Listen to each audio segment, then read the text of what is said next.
civil war breaks out within MAGA, and the question now is, can Elon Musk survive?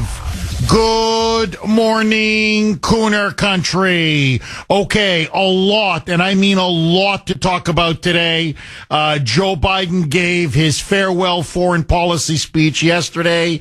And of course, there's a lot more news regarding the California wildfires and Gavin Newsom's plan to turn Los Angeles. He's now made it open, naked, blatant, public, into a so-called smart city under the United Nations Agenda 2030. So we've got a lot of big topics to talk about today. But look, this is something that has been simmering for many weeks now, and it finally broke into the open. If you remember, this was over the Christmas holidays. I was away then, obviously, so we didn't get a chance to cover it, but there was a huge backlash, and I mean a massive backlash from MAGA, and in particular the base, the grassroots of the Make America Great Again movement, regarding comments made by Elon Musk and Vivek Ramaswamy, both of whom are going to be basically running DOGE, this new Department of Government Efficiency. And it has to do with our entire immigration system. And really at its core, it's not just about immigration. It's a philosophical difference in how the two camps view America, view the Trump presidency, and view the MAGA movement itself. So, as many of you know, Elon Musk and Vivek Ramaswamy are big advocates of skilled foreign immigration. And their argument is that we need more skilled foreign immigrants. Legal immigrants, obviously, but the H-1B visa program in which they bring in immigrants, skilled immigrants, STEM in particular, science, technology, electronics, mathematics. They bring in IT specialists. They bring in engineers. Silicon Valley is hungry for bringing them in from India in particular, but there's also China, countries all over the world. And they're able to hire these skilled foreign immigrants really at a third of the wage, not half, but in many cases, a third of what they would pay American citizens. And so what's happened now over the last 20, 25 years, as many of you know, is that American citizens with very good college degrees, engineers, tech specialists, you name it, many of them are unable to find work. Literally, they're being pushed out of the job market. They have to work as bartenders. They have to work as taxi drivers. They have to work at McDonald's. Nothing wrong with being a taxi driver. Obviously, nothing wrong with being a bartender. But these are people with, advanced degrees who went to college, a lot of them with college debt, mountains of college debt, to become engineers and tech specialists. That's what they trained for. That's what they paid for. That's what they got educated for. These are people with very advanced degrees, and they're unable to find work. Now, Elon Musk and Vivek said, especially Vivek Ramaswamy, that the problem is American culture. That, as he put it, Americans venerate mediocrity. That we elevate the prom queen over the math Olympiad. That we celebrate the jock rather than, say, the nerd and the serious student. And that this is why the United States is falling behind the rest of the world. And this is why you need to bring in skilled foreign immigrants, say like, his parents who came from India, and say, because in India, according to Vivek Ramaswamy, and we're just using India as an example, in India, they work harder, they study harder, they're just as well, if not better educated.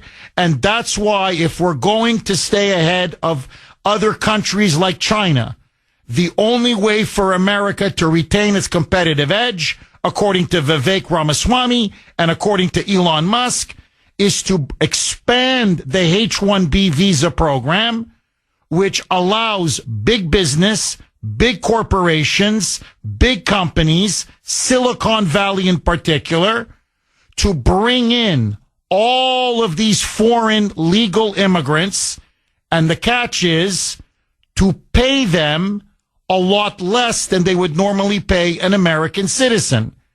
And the H-1B visa forces these immigrants to be tied to a specific company for many years, 5, 6, 7 years. If they don't, they lose their visa. They have to go back home. So it's not as if they can go to another company or go and get another job. It's a form of feudalism. I mean, that's what it really is. I mean, you are paying them, but you're not paying them very much. They work them hard, 10 to 12 hours a day, and they're not able to go to any other company because your visa is tied to the specific company that sponsors you. Steve Bannon has now vowed that he is going to drive Elon Musk and Vivek, especially Elon Musk, out of the Trump White House. In a wide-ranging interview with the Italian daily newspaper Corriere della Sera, which, by the way, is sort of Italy's version of Le Monde, or I guess the New York Times or whatever. It's a big, consequential paper in Italy.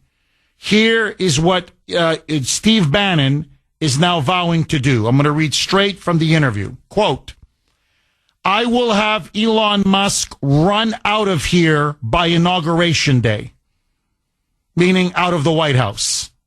He will not have a blue pass to the White House. He will not have full access to the White House. He will be like any other person. Bannon then goes on to say he is a truly, meaning Musk, he is a truly evil guy, a very bad guy.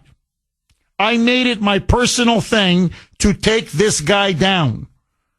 Before, because he put money in, I was prepared to tolerate it. I'm not prepared to tolerate it anymore.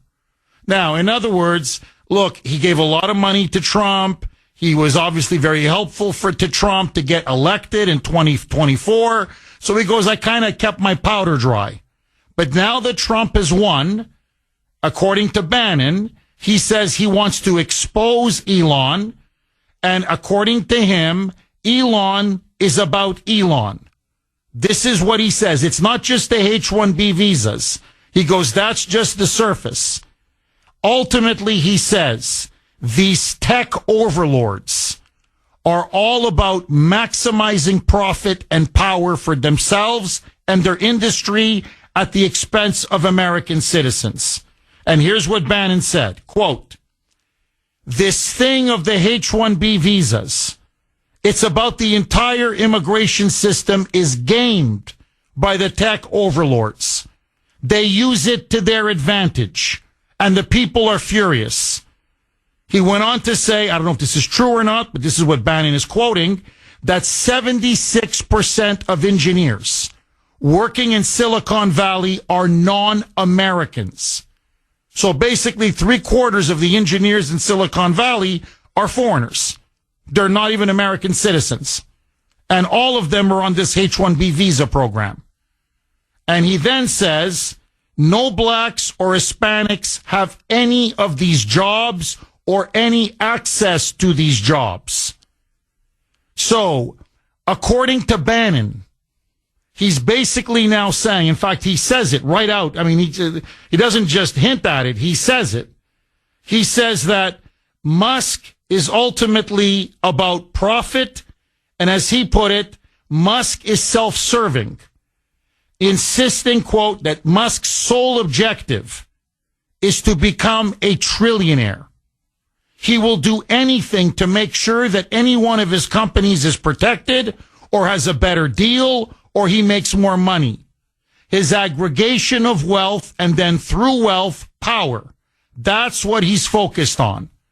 And so, according to Bannon, he believes that Elon Musk and Vivek ultimately are going to undermine Trump's immigration agenda. That yes, they are for securing the border, but that ultimately they want to flood this country with legal immigrants.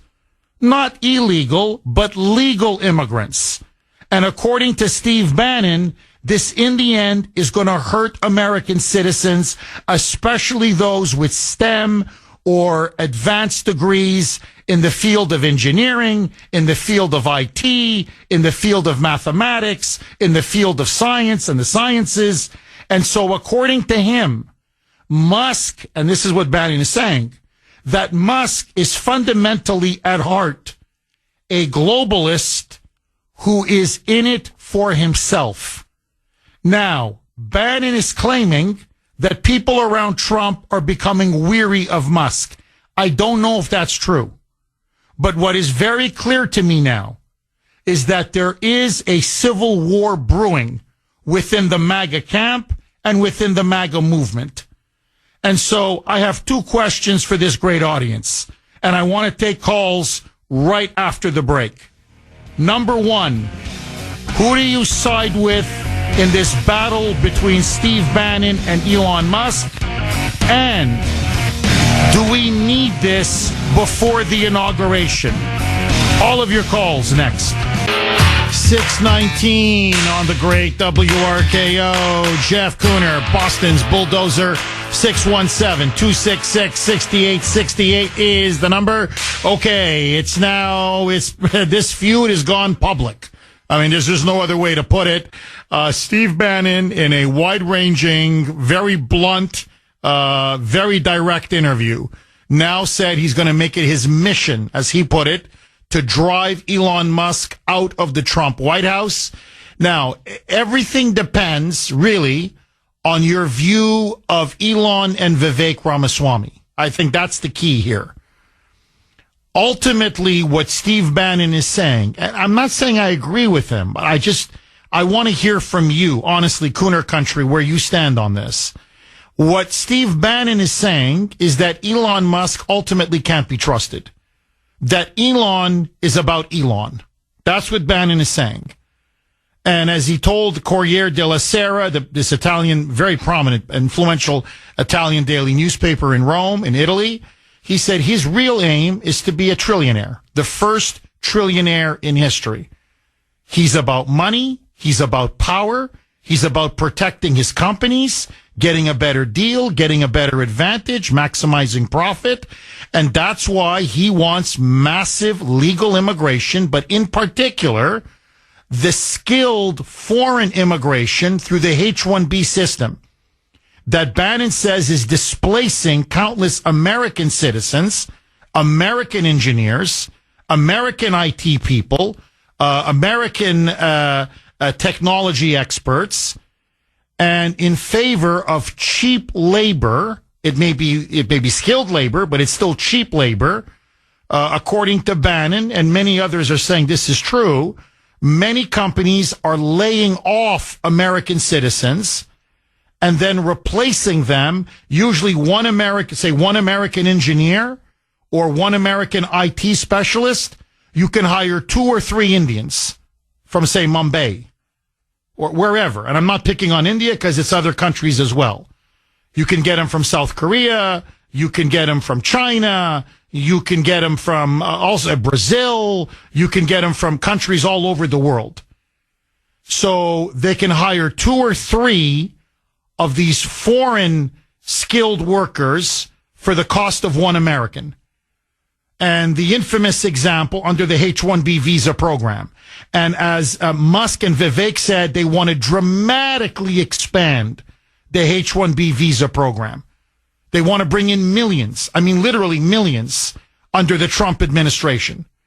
And Steve Bannon says this is shafting American citizens, especially those with advanced degrees. And he says whites, blacks, Latinos, it doesn't matter. Everyone's getting screwed. The American citizen is now being put last. So this is Bannon's argument. Now, let me just make 2 quick points, and then I want to open it up to you, I promise. 617-266-6868 is the number. My first reaction, and this goes back to the holidays, the Christmas break, where Vivek and both Elon came out in support, strong support of this H-1B visa program, okay, of bringing in more skilled foreign immigrants, especially engineers and tech experts, IT people, but across the board. If they're skilled, highly educated, they go, just bring them in. Bring them in and just give them green cards or give them H-1B visas. My first reaction is we need this public split, this civil war within the MAGA movement, like we need a hole in the head. That's my honest first reaction. Trump hasn't even been inaugurated yet. And already now, you know, there are warring camps and divisions and people at each other's throats. Like, can't you guys sort this out in private and then come to some kind of a consensus? So that's my number one point. I'm just being honest. Number two, let me tell you again my gut reaction. When Vivek came out with his ex-post about how American culture is mediocre, how Americans venerate mediocrity, how, as he put it, Americans celebrate the prom queen over the math Olympiad, how Americans glorify the jock over the nerd or the geek. My honest reaction, and by the way, Grace, she popped the cork. She blew a gasket. Grace, this was during our Christmas break. She was livid. Livid. I don't think I was quite as livid as her, but she was livid. And I'll ask her about it, in fact, tomorrow when she comes on for her hit at 9 o'clock. She's like, who does Vivek Ramaswamy think he is? So what is this? One generation in the United States? And suddenly you're better? Suddenly now foreign cultures are better than American culture? Suddenly now we're not good enough? Suddenly now we're all a bunch of mediocrities? So if we're so mediocre, how come your parents left India to come here? If we're so mediocre, how come everybody around the world wants to come to the United States? At least wait 2 or 3 generations before you start telling the natives how to run their affairs and start kicking them around and bossing them around. So I'll be honest with you. I shared many of Grace's sentiments. I'm like, whoa. Where's the freaking gratitude, man? Where's the gratitude? Look how good America was to your parents. Look how good America's been to you. The guy's, a multimillionaire and then some. And, an entrepreneur, and God bless him. He's done very well for himself. But all of a sudden now, we're no good. All of a sudden now, if we don't import an army of Indians on these H-1B visas, or an army of Chinese, or an army of, I'm just using whatever, an army of Ukrainians, skilled, educated, suddenly now we can't compete with the rest of the world? America now, our native citizens are not good enough? I'm sorry, it's bullcrap. It's insulting. It's demeaning. And so, to me, I understood why MAGA was furious with Vivek. So my question now is this. Who do you side with? Elon Musk or Bannon? Your calls next. 6:32 on the great WRKO. Jeff Kuhner, Boston's Bulldozer. 617-266-6868 is the number. Okay, civil war. There's no other way to put it. An internal civil war has now broken out within the MAGA movement. Elon Musk and Steve Bannon are publicly feuding. Bannon says he is vowing, he's making it his personal mission that he is going to drive Elon out of the Trump White House. He says he doesn't trust him as far as he can throw him, that ultimately Bannon says, this is what Bannon's accusing. I'm not saying it's true. I'm just saying this is what Bannon is saying, that Elon Musk is not really MAGA, that in fact many of his aims and objectives contradict the goals of MAGA and the America First movement, and that Elon Musk is really all about Elon Musk, that he ultimately wants to become the first trillionaire in world history, to protect his companies, to protect, again, get a better deal for himself, to maximize profits. And that's why he and Vivek Ramaswamy are pushing so hard for a massive expansion of the H-1B visa program, which allows companies like those owned by Elon to bring in foreign skilled immigrants, highly educated foreigners, into the United States, say as engineers or IT specialists, or I could run, those in the sciences, in order, and they can pay them half or a third of what they would pay an American citizen. Now, Sandy has an interesting point. She says, look, Jeff, my perspective on this, I think Bannon is jealous. That Trump knows exactly who Elon Musk is, that Trump has no illusions about Elon, he has no illusions about Steve Bannon, that he's not being swindled by any of these men, that he's got the situation under control. But according to Sandy, this is just her point of view, that Bannon used to be the inside guy. He's no longer the inside guy. Elon Musk has now become the inside guy. And she thinks a lot of this is jealousy. Interesting. Do you agree with Sandy? Now, let me just say this about Steve Bannon. Bannon has gone to jail. Bannon has gone behind bars for Trump, for MAGA, and for the America First movement. He's a true believer. So this story really caught my attention because it's not some, talking head that's just shooting their mouth off. This is Steve Bannon.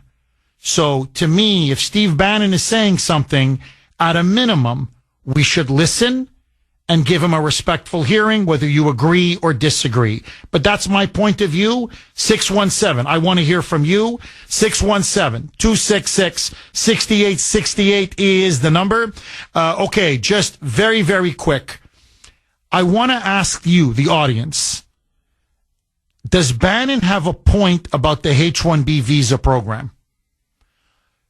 Did you experience discrimination in your company, or did your child, son, daughter, nephew, niece, brother, sister, sibling, were you discriminated against and essentially laid off or fired to make way for a skilled or educated foreigner, say from India or other countries, to replace you? You remember that infamous story at Walt Disney, whereby the entire department of IT specialists were laid off, but if they wanted to get any severance, they had to train the Indian workers that were brought in, again on H-1B visas, to train them to replace them at their jobs, because they hired them for a third of what they would pay these American workers. And then after they were trained, they trained their own replacements. They were then kicked out with a severance package.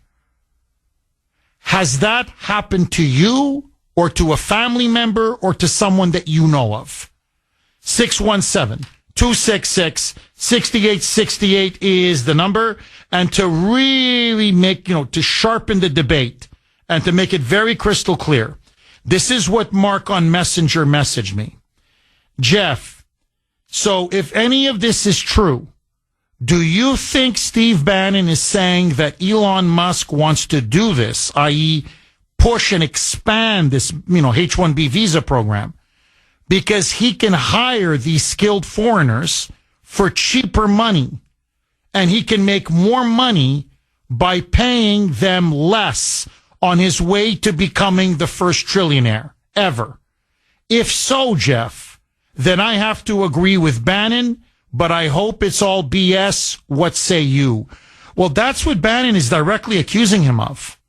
That's what he's saying. He's saying, no, I'll tell you why he's pushing the H-1Bs.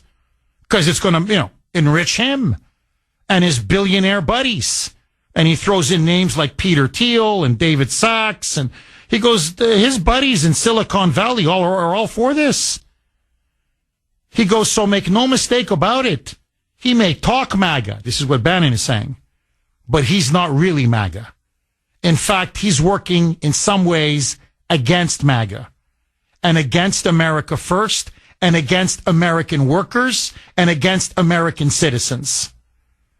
So, what say you? Where do you side in this debate? Bannon or Musk? 617-266-6868. Lines are loaded. Dave in Pennsylvania, our Western PA correspondent. Dave, thanks for holding and welcome. Jeff, I agree. Good morning, Jeff. How you doing, buddy? Good. How are you, Dave? Good. I'm still praying for you and your family about your father, buddy. Thank you. God Thank you, to Dave. bless you. I know Thank he you will. very, very much. Jeff, here's my take. I agree wholeheartedly with Sandy's point. She's 1,000% correct. But Jeff, let me add another 1,000 to another grand, if I may. Jeff, you know the media, they're salivating. I mean, they're like Pac-Man, waka, waka, waka. He wants to eat all the monsters, Jeff. That's the liberal media. The media is looking for anything to drive a wedge inside MAGA. Now, I like Steve Bannon. I respect him. You're right. He did go to jail. But Elon's done a lot with Vivek as well. But, Jeff, the media is going to use this against us, Jeff. And you know the media, Jeff. They're salivating, brother. You see what I'm getting at? Oh, no, I know. I agree with you. Oh, my God. They're all over this. You know, divisions within MAGA, infighting within MAGA. They're trying to egg Elon now to really blast Steve Bannon. I mean, they want an all-out war. Basically, what is it, 6 days before the inauguration. Dave, do you think Bannon should have held his fire? Or, again, just to defend Bannon for a second, if he really believes what he's saying, and I do tend to think he does, doesn't he have a duty to speak out? I mean, I'm just curious. Where do you stand on this, Dave? He's got every right to be concerned, Jeff, just like if they say there was a fracture. Say me and you didn't agree on anything, Jeff. I would say that we disagreed on some. I'm not going to run to Tom, Dick, and Harry, especially Bill and Sudbury, and say, oh, my God, me and Jeff disagree. No, I would sit down. We talk about it as gentlemen. And if we disagree, so what? But we know that there's a bigger thing to fight for. But what Steve Bannon should have done, and I respect Bannon, like I said, he went to jail, but he needs to lower the hole on his face and say, look, what's this going to do to our movement? Maybe I should think about what I'm saying before I say it, kind of thing, Jeff. You know what I'm saying, buddy? Because I said again, the media, Jeff, they're Pac-Man, waka waka. I hate the Pac-Man analogy, but no, it's funny. I like it. No, Jeff. I like it, Dave. I like it. You know what I mean, buddy? Dave, as always, common sense. Common sense. Every time you call, common sense, common sense, common sense. Dave, thank you very much for that call. Sarah on Cape Cod. Thanks for holding, Sarah, and welcome. Hey, good morning, Jeff. Hi, Sarah. I'm a person who, just as background, I've been driving a Tesla for 10 years. I own Tesla stock. I think SpaceX is the best thing that's happened to our space program in decades. I love how articulate Vivek is. I'm Team Bannon all the way on this. Really? Interesting. I have seen so many Americans, my family, my friends, my neighbors, new kids out of school, middle-aged white men replaced by H-1B people. It's obscene. It's okay for my son to join the military and protect our country, but, let's bring in H-1B people from the rest of the world to take their jobs? I don't think so. You know how much it costs to become a doctor in this country? It's huge. Let's bring them over from India where they can just get trained for cheap. No, we have to prioritize Americans. This is why we voted for Trump. And was it Bannon that said there are no African Americans or Hispanics in these high-tech firms? Absolutely. We don't care about DEI because they bring in their own DEI to fit those programs. This is such BS. Even though I think Vivek and Elon are huge American heroes in so many ways. Oh, Sarah, can you please hang on? Because you're on fire, and I want to ask you a very important question. I'm up against a hard break. Sarah says she buys Elon's products. She drives a Tesla. She loves Elon. But on this one, she's with Team Bannon. What say you? 649. on the great WRKO. Jeff Kuhner, Boston's Bulldozer. 617-266-6868 is the number. Okay, MAGA now divided. Steve Bannon now a shot across the bow. In fact, more than a shot across the bow. A declaration of war on Elon Musk, a lesser extent Vivek Ramaswamy, but especially on Elon. Steve Bannon now says he will drive him from the White House, that he is a wolf in sheep's clothing. Do you agree with Bannon, or is this an unnecessary fight between two key figures in the America First movement? All right, let's go right back to Sarah on Cape Cod. Sarah says, look, she's a big fan of Elon. She drives a Tesla. She owns stock in Tesla. She's a big fan of SpaceX. But she's Team Bannon all the way on this. The tech overlords have been abusing the H-1B visa system, the program, and Americans are being displaced. They send them to war, like her son, but there's no room for them to get jobs in engineering or in IT or in any of the STEM fields, science, technology, engineering, and math. And she says it's blatant discrimination against Americans, and that on this, Bannon is correct. Sarah, did I sum up your position accurately? Absolutely. Now, I can't say if Bannon's correct about Elon wanting to be a trillionaire, and I don't care about that. I care about jobs for Americans in America. And there's ways to do this. If Vivek says we don't have enough people going into STEM and we want to have more people in STEM, don't import them. Pay for their college education. We want people to come to this country who want to work here. Let them come through joining the military first. There are ways to do this where we still preserve jobs for Americans. And I actually think it's fundamentally anti-American. Unfortunately, love Vivek, but his comments were about lazy Americans. They were derogatory toward the American way of life. I don't appreciate that. I don't agree with it. And how about instead of criticizing people, we do something to support each other? We voted for Trump because we wanted to take back America, and this is the first step.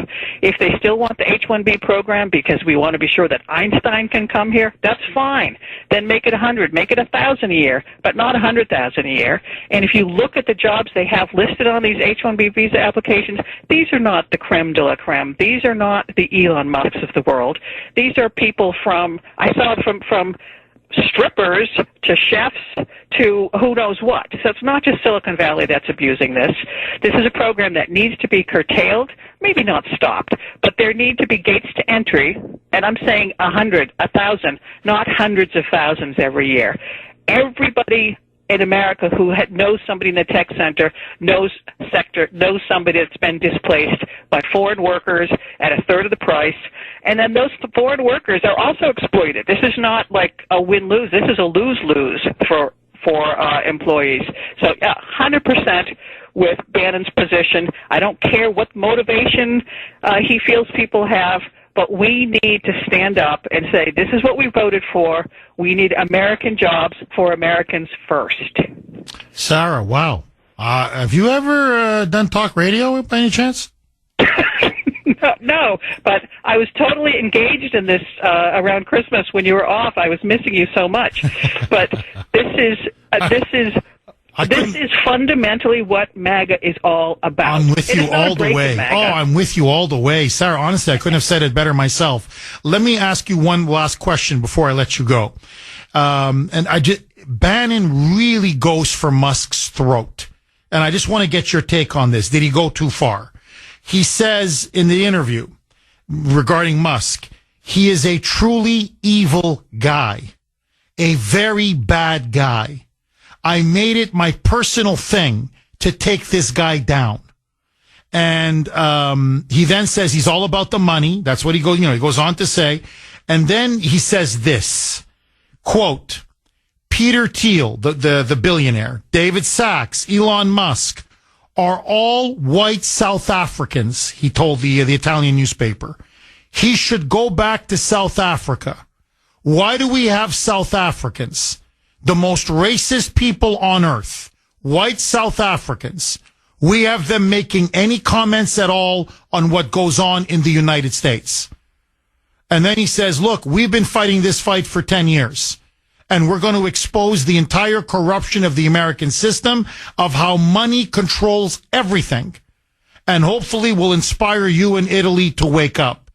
And anyway, so basically what he's saying is that Elon and his ilk are mortal enemies that are evil, that want to ultimately subvert America, that they're essentially globalists at their core, and that Sarah, he's a racist. He's a white South African racist who should go back to South Africa, and he has no business commenting on what happens here in the United States. Your reaction?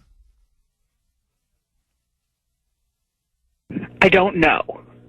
But if you talked to me 10 years ago, I would think the person I am today was some crazy conspiracy theorist, because everything that we have been told for the last 10 years has been lies. So now that my eyes and all of MAGA are opened up to some of the truths, maybe this is another one I just don't know yet. So I'm willing to let it play out. I'm willing to let Bannon have his say. I don't know if that's the case. I hope it's not. Elon has created jobs, has created industries in this country that have benefited the United States. So I think that that's on the plus side. Bannon could be 100% correct. But you know what? If Elon truly is pro-American, let him stand up and say, you're right, America. You're right, MAGA. I'm only going to hire Americans. How about that? And he can prove it. Sarah, wow. I mean, a very early contender for Call of the Week. I'm telling you. Sarah, please, don't be a stranger. Call again. Thank you very much for that call, Sarah. Dave in Boston. Thanks for holding, Dave, and welcome. Good morning, Jeff. Good morning. Hi, Dave. What do you make of all this? I think we're taking our eye off the ball again. This infighting can't happen again. We did this 8 years ago, and we're going down the rat hole again. We need to be, and I've called this before. I've called you on this show before a couple of times in the past. We need to be mindful. They will attempt another assassination on or before Inauguration Day. That's the big thing. We can't lose focus of that. Bannon can banter all he wants. An Italian newspaper, come to the White House and talk about this. Don't go to an Italian newspaper and open your mouth. Sit down and talk to the people you're talking about. But don't take your eye off the ball. Well, Dave, does it bother you that he went, this was in Rome, Italy, that he went to Rome, he went to Italy, I'm just calling it as it is, right? He went to a foreign newspaper and basically dumped all over Elon Musk. Now, many people are saying, and I'm not saying it's true, I'm just saying what many people are saying, that Steve Bannon doesn't have the influence over Trump that he once had. And that he may say, I'm going to drive him out of the White House, that he'll push Elon out. But he doesn't have the power or the influence to do so. And that's why he couldn't do it behind closed doors. That's why he's making this very public and throwing down the gauntlet, because now all of social media, Dave, is engaged. All of MAGA. This is the big story in MAGA world. That's what everybody is talking about now. So some of the two major leaders are now at each other's throats. What say you? Of course, all of the social media is all over this because that's what they want. They want to see the infighting. It's like they just interviewed Melania, and I'm not sure what show. She says, you know what? We learned from the last time. We got screwed the last time. We're not going to get screwed again. We're not going to get screwed again. You guys can do this BS and call everybody what they're supposed to be, but we're not going to listen this time. We're focused. We're focused on the prize, America. I hear you. No, we got it. Trump's got to succeed. I mean, we've got no choice. Dave, thank you very, very much for that call. I really appreciate it. All right, Dave is upset. He's saying now he's more upset at Bannon, saying if you got something to say, don't air your dirty laundry in public. Don't go to an Italian newspaper and declare war on Elon Musk. Go behind closed doors. Talk to Elon. Talk to Trump. Talk to people around Trump. In other words, as they say, keep it within the family. Agree, disagree. Helen in Stoneham. Thanks for holding, Helen, and welcome. Jeff, I'm so glad that you brought this to the surface, because I heard this during Christmas time, and I just hope that you would expound on this. I've experienced this in my own family. My son had a very difficult time as soon as he became 35. They like to replace them because of the money. The other thing, there was a book written by Michelle Malkin, came out about 2 years ago, called Sold Out, and she elaborates just what's happening with our H-1Bs. Our STEM people are having a difficult time holding on to their jobs when the H-1Bs come in and can work for a lot less money. And thank you for bringing this out. Helen, so I take it you're with Bannon on this? 100%, yes. I just wish they could hush this up and discuss it among themselves in the White House. I'm sure President Trump wants all our STEM people to have jobs that they can keep until they're ready to retire rather than be displaced. Helen, thank you very much for that call. Well, look, I mean, to me, America first has to mean putting Americans first. Now, look, I'm a legal immigrant to this country, so, some are going to say, aren't you being a hypocrite, Jeff? No, look, I'm definitely for legal immigration, of course. You never want to shut the world off from potentially bringing in, as I thought Sarah said it very well, the Einsteins. And what she means is the best and the brightest. Of course. You'd be crazy. But, as someone who texted me, in fact, let me read the text, because I think the text really sums it up extremely well. By the way, you can text the Kuhner man, 70470, 70470. And this is from 202. Jeff, there are many things Vivek and Elon would do for Trump and MAGA, but going to prison is not and never would be among them. Now, that is a phenomenal point. I have immense respect for Elon, immense respect for Vivek. Honestly, I don't know if Trump could have won the election without Elon. I love Trump. I think he's incredible. But what he did, and it wasn't just the money, it was the way he opened up X. It was the way he threw his full support behind Trump. It was the way he made X into for the most part, a free speech zone. It circumvented the entire corrupt corporate media and enabled Trump in particular get his message out. And so many attacks against Trump and lies were refuted on X because of Elon. And the fact that he opened it up. It was Twitter was very different under him than under Jack Dorsey and the previous regime. So I don't want to take away anything from Elon because I think he's done tremendous. But I think 202 is right. Bannon went to jail for Trump. That's, to me, that's why I say I'm going to give this guy a very respectful hearing, because I think he's earned it. And frankly, on the H-1B visa issue, I agree with him. I agree with him. I think we have been neglecting and displacing Americans for decade after decade after decade, to the point now that if you're an American citizen, here, I had somebody email me when this, over the Christmas holiday, saying, Jeff, my daughter went to the University of South Carolina and graduated with honors in engineering. And she says she can't find a job. She has to work as a bartender. Again, there's nothing wrong with being a bartender. But she goes, we racked up a lot of debt. She spent half of her life studying. She's a very skilled engineer. But they keep hiring many Indians, to be honest, but others, China and other countries, they go at half or a third of the price on the H-1B visa program. And my daughter's not going to work for $25,000, $30,000 a year. Why would you? You're crazy. She makes more money as a bartender, but she's a trained engineer. How is that right? We're putting our own citizens last. And I'm like, amen. I agree with you. So, this is my position, and it's from 617. Jeff, the rational discussion about the visa issue must focus on scale. 100,000 a year is one thing.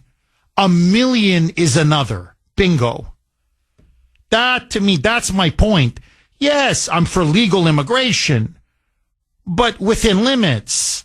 In other words, yeah, okay, 100,000. I get it. You want to bring in the best doctors, the best engineers, the best scientists, the best entrepreneurs. In other words, you want to bring in top quality talent, of course. But that's not what Elon and Vivek are talking about. As Sarah put it, they want millions and millions coming in every year on this H-1B visa program. And when you press them, well, why? Why so many? And as Sarah said, it's not just engineers and tech people, IT specialists, or doctors or whatever. It's true. Literally, it's strippers. It's chefs. It's, what? We don't have enough strippers here in the United States? We don't have enough people who can cook here in the United States? No, when you press them, and this is why I found Vivek's comments over Christmas, honestly, a slap in the face, insulting and ungrateful. And I don't like the way he handled it. I don't like the way he didn't apologize either, after there was an immense backlash from MAGA. We're mediocre? Our culture is so mediocre that if we don't flood our country with skilled foreign cheap labor, we're finished? Because we're just a nation of prom queens and jocks? Like that's all we are?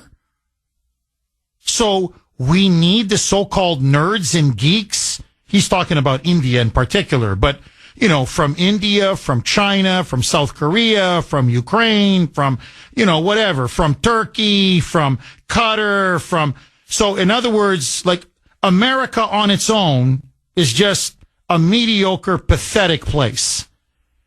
And without us, you guys are nothing. I'm sorry, man. Blank you. With all due respect, blank you. Now, do I want Doge to succeed? Yes. Do I think you're right on many issues? Yes. Do I appreciate your support for Trump? Of course. But come on, man, this is insulting. I mean, if we're so mediocre, why did your parents come from India? If we're so mediocre, how come you've done so well in the United States? Where's the gratitude, man? Agree, disagree, 617-266-6868. Charles in West Springfield. Thanks for holding, Charles, and welcome. Charles? Okay, Charles looks like he's on his way out to go to work. Let's see if we can reconnect with Charles. Ken in the great state of Georgia. Thanks for holding, Ken, and welcome. Hi, Jeff. How are you? I'm good. How are you, Ken? Good. I think they're both right and they're both wrong. The public education system here in the United States has failed a lot of our kids. Yes. I have a daughter who started college this year, and she's struggling, even though she graduated with a 3.8 GPA in high school, and a very good high school here in Georgia. I can see where Elon Musk and Vivek are coming on that end of it. Also, I can see where Bannon is saying, yes, they're looking to hire more foreigners. In that case, the H-1B should require the salary to be the same as if you were to pay an American citizen. Yes, I agree. Oh, I agree. Ken, I completely agree. Ken, I'm not trying to cut you off. I promise I'll let you finish. Let me just ask you this, because I think this is what got everybody's goat. Okay, this is what cut everybody to the quick, as they say. It's the implication. He almost said it. He went, he's implying it. Basically, if you don't bring in millions of Indians and millions of Chinese and millions of foreigners, you guys are nothing. You guys are a bunch of, mediocre prom queens and jocks. That's what you guys are. And I'm sorry, Ken, it's not true. I agree with you on the education system completely. Please don't get me wrong. But it's not true. And it's damn insulting. What say you? They probably shouldn't have said that, Jeff. But I get their point. I hired a kid from Georgia Tech. He had a finance degree from Georgia Tech. He was not good. I ended up replacing him with a HD1 guy from India who was 100% better, had all the skills that I needed. Did you, Ken, if I'm getting too personal, did you did you pay him less or? No, paid him the same. Same amount of money. Well, good for you. I mean, because most corporations don't do what you did, Ken. So I agree with you. I think if we're going to do it, we should reform the H-1B visa program and say, no. You know, we're going to do what Ken in Georgia did. You know, if the position is worth, I'm just going to make a number up. If it's a $60,000 a year position, then you pay the foreigner $60,000. You don't pay the foreigner $25,000 or $20,000 to undercut the American citizen. I'm with you. Ken, in the end, what do you think is going to happen? Are they going to patch this up? Or do you think now this is going to be a fight to the death between Team Bannon and Elon Musk? I hope they patch it up. I think Trump will probably have to take the best of the both sides in understanding, hopefully, since he is a deal maker, that yes, there'll be HB1s, but it'll be limited and they have to pay the salaries that they're going to pay in America. That's the only right way of doing it, because then you know it's really the quality. And I think that would force the American public to realize that their school system is not as good as they think it is. When you have motivated people from foreign countries who have that drive. The Indian kid I hired, he had a drive like I'd never seen, where the American kid, on his second day, he called me up and said his car was broken into and his laptop was stolen. Sorry, I don't mean to laugh at his circumstance. I'm just funny that, you know, on his second day, he's already got problems. You know, Ken, thank you very, very much for that call. I really appreciate it. Okay, let's throw this log on the fire. Ken says they're both right and they're both wrong, but ultimately, our education system sucks. And that's why we need all of these skilled, educated foreigners. Your calls next. 719 on the great WRKO. Jeff Kuhner, Boston's Bulldozer. 617-266-6868 is the number. Okay, it's on. Okay, Steve Bannon now goes public. It's now gone everywhere. It is viral. Every Trump supporter, I believe, on the planet actually is talking about this, not just here in the United States, but across Europe. Why? Bannon was in Rome, Italy, and delivered a blistering interview to Corriere della Sera, which is one of the, if not the most important, influential newspaper in Italy, where he says that Elon Musk essentially is not to be trusted, that he is an evil man, according to Bannon, an evil guy, as he put it, who is only interested in serving himself, that he is self-serving, that his goal is to be the world's first trillionaire, and that he wants to massively expand the H-1B visa program, along with Vivek Ramaswamy, to swamp the United States with legal immigrants, but essentially cheap labor, especially in the STEM fields, science, technology, engineering, and math, that he says is going to wipe out the job prospects for American citizens. It's already been happening for 20 years. He says now it's getting worse. 76% of Silicon Valley, according to Bannon's engineers, are not American. And he said if Musk and Vivek had their way, it'd be 100%. He said that's not America first. That's the opposite of America first. And he said his mission, his goal, is to drive Elon from the Trump White House. Where do you stand on this very public feud and dispute? And what do you make of Vivek Ramaswamy during the Christmas holidays saying on X that we Americans now venerate, as he put it, mediocrity? We celebrate the jock, the prom queen, over the math Olympiad, over the nerd, over the geek, that Americans no longer value academics, but sports, and that without all of these foreigners coming into our country, we would be finished. Is this insulting, or is Vivek onto something? 617 266-6868. Lines are jammed. Charles in West Springfield. Let's see if we can reconnect with Charles. Thanks for holding, Charles, and welcome. Hey, Jeff. Hi. It's just this thing just doesn't make any sense to me. It seems like it's just another example of how the American people are only getting half the story again. I mean, it's as far as tech goes, there are no tech jobs, and if there are, they don't pay anything right now for the American person. And if you want an example of that, anytime you try to even get a help desk, they're not there. What do you hear? You hear an Indian voice on the other side. So these tech jobs don't even exist for American people right now. But this doesn't make much sense because part of the reason that we want to stop illegal immigration, we don't want them in the hotels. We don't want them taking the money. But it also goes against what the American people believe. We believe you do not hurt one to help another. And I think Trump believes that too. And I don't think he's going to put up with Elon doing this.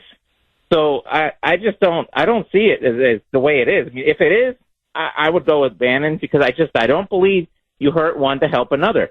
Ask Elon, hey, are you willing to pay all these people? You can take as many as you want. Are you willing to pay them the exact same amount you would pay an American citizen? Get an answer from Elon right now and see what that answer is, because Trump's not going to put up with an answer of no with that question. Well, Charles, look, I can answer the question for you. And again, it's not just Elon. I'm not blaming Elon. The answer is no. Elon Musk relies very heavily on the H-1B program, and he does not pay his foreign workers, many of them from China, from India, from places all over the world. He does not, Ukraine, there's a lot of educated people in Ukraine now that are desperate for work, because of the war. He doesn't pay him top dollar. He doesn't pay him what he pays an American. He pays them half if they're lucky. Many of them, it's a third. And it's not just, Charles, this is, I think, what Bannon's point is and what many others in MAGA are saying. It's not just that they're paying you half or a third. You are committed to that company. You can't find work. Let's say you don't like the work conditions. They work you 10, 12, 14 hours a day, whatever. No weekends off, whatever it is. It's not like you can say, okay, bye-bye, I'm going to go to another company. If they terminate your H-1B visa, you're back in India or China or whatever, Bangladesh, wherever you're from. So in a way, I don't want to overdo it, but it's almost like indentured servitude. And that's why, honestly, the corporate America loves it. They love the H-1B visa. They want more of it. And that's what Elon and Vivek are pushing for. But Silicon Valley loves it. The big banks love it. The big businesses love it. The Chamber of Commerce loves it because they can hire what they believe is educated, skilled labor, people who work very hard at half the price. They're making a ton of money. Hey, look, if I got to pay someone $100,000 a year, or I can pay somebody $35,000 a year, I'm making $65,000 off of that. Now, you start multiplying that by tens and tens and tens of thousands of employees, Charles, we're talking big cash. And that's what Bannon is warning. Bannon's argument is, watch out. And look, Charles, let me sum it up for everybody. This is the fundamental debate. Okay, this is the divide. Do you see America as a corporation, as a business, the whole country, to run it lean, mean, make it as efficient and productive and profitable as possible? Because that's essentially how Elon and Vivek see the country. Or do you see America as Bannon does, and as frankly as I do, which is we're a family. We're a family. We're an extended family where we take care of each other first. And if we can help foreigners, great. But ultimately, you always put family above strangers. That's the real divide. And basically Bannon is saying they see, they want to run America as a business. I want to run America as a nation, as an extended family. So that's the fundamental debate, Charles. And it's now broken out. Charles, thank you very much for that call. I really appreciate it. 617-266-6868 is the number. Bannon versus Musk. Who do you side with? All of your calls next. 7:31 on the great WRKO. Jeff Kuhner, Boston's Bulldozer. 617-266-6868 is the number. Okay, the sort of ideological fault lines that have been there underneath the surface within the MAGA movement, simmering, have now really come to the fore. Steve Bannon now delivers a blistering, I mean, just... you want to talk about giving it to Elon with both barrels, goes to Italy, Corriere della Sera, very important newspaper, and says, I'm making it my personal goal to drive Elon Musk out of the White House. He believes that he is a nefarious negative influence on Trump, that ultimately Elon is a globalist, according to Steve Bannon, who wants to flood the country with cheap, skilled foreign labor or educated foreign labor at the expense of American citizens, especially in the key STEM fields, science, technology, engineering, and math. So let me ask all of you, do you agree with Bannon, or have you experienced what Bannon says is happening across the country, which is that American citizens are being denied jobs or being fired or laid off from jobs in order to make way? Say, I'm just using Indians again as an example, but it's not just Indians. It's Brazilians, it's Chinese, it's Vietnamese, it's Koreans, it's Ukrainians. They're coming in from Turkey, from Qatar, from the United Arab Emirates, from all over the world, really. Have you lost a job, or do you know a family member who wasn't hired or was laid off to make room for someone else on a H-1B visa at either half or a third of the wage? 617-266-6868 is the number. This is from Larry on Messenger. Jeff, I'm not taking sides, but if Elon didn't buy and reconfigure Twitter, i.e. now called X, I don't think Trump would have won. Larry, I agree with you. Really, that's why, I don't hate Elon. Believe me, I have a lot of respect for Elon Musk. A tremendous amount of respect. And then Larry, I think in defense of Elon, makes another point. Jeff, let me ask this. On your team, you have a guy who has 10 great ideas and one idea you disagree with. Do you throw him off your team? I.e., in other words, Elon is going to be great on government efficiency. He's great on so many, the war in Ukraine, securing the border, fighting inflation. In other words, he's got great ideas on so many other areas. Okay, you strongly, staunchly disagree, vehemently disagree on H-1B visas and, massive illegal immigration using, skilled, cheap foreign labor, educated foreign labor. Do you get rid of the guy for that? That's a good point, Larry. 617-266-6868. Tanya in Boston. Thanks for holding, Tanya, and welcome. Hi, Jeff. Hi, Tanya. I got so many things I could say about these two, but I'll try to make it quick. Vivek, since that guy started in the debates for the presidential election, there's something about him that I'm not a fan of, and I almost feel like someone else is pulling his strings. I feel that, we are spending a lot of time trying to get the deep state and all these people that are getting paid by, people not America first out of Congress. And I almost feel like he's coming in with all this energy and all this entrepreneur and this and that. And that's what I felt about him on the first debate that he talked at. I was like, this guy's like a globalist in disguise. That's about how I felt about him. And for him to make a comment like that, you're now in America, and, I think his parents immigrated here and he was born here. But I'm sorry, where's your ancestry going back generations after generation after generation when America first started? We didn't need Vivek's ideas on how to become one of the most powerful nations in the world. So I find that highly insulting for him to say that, we're, a bunch of, prom lovers or whatever he said. I just think that's really wrong. And if they're saying that the root cause of the problem is our schools, then instead of bringing all these people in, why aren't we starting with our American people in the school system and fixing the root cause at this aspect? You got Elon Musk, on the other hand, he's starting a private daycare in Texas, and he wants to put all his family in one compound to all live together.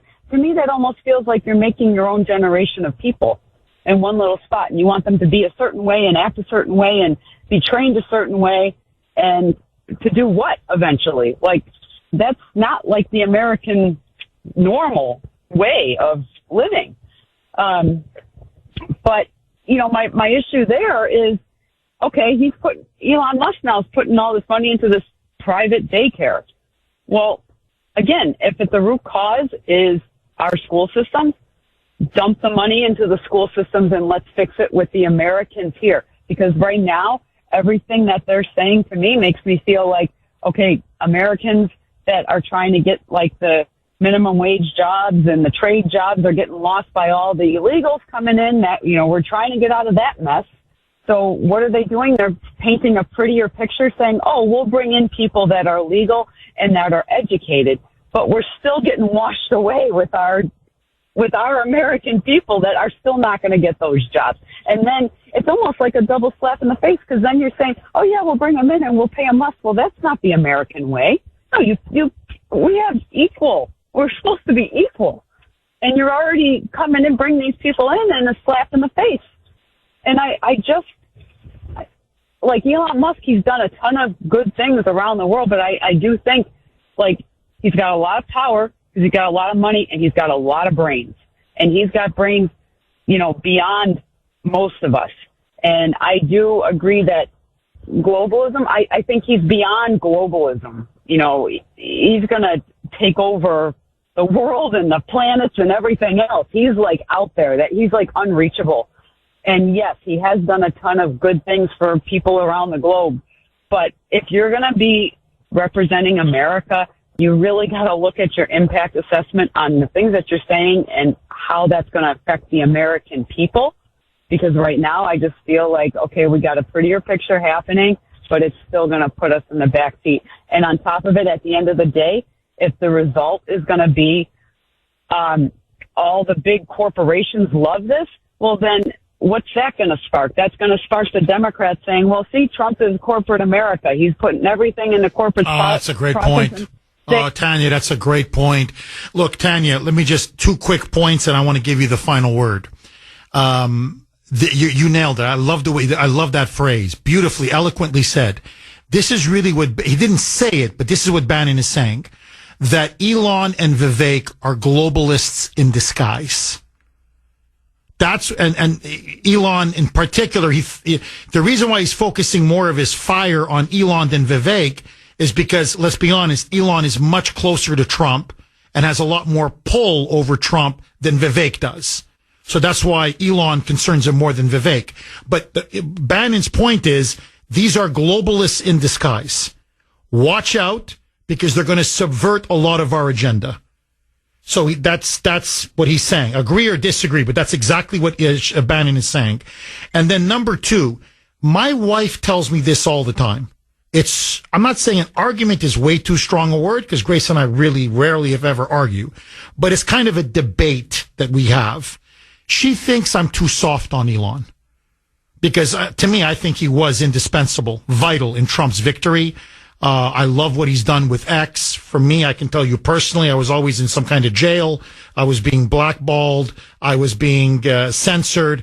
Now under Elon, I can fire away and nothing happens on X. So she thinks I'm being too soft on him.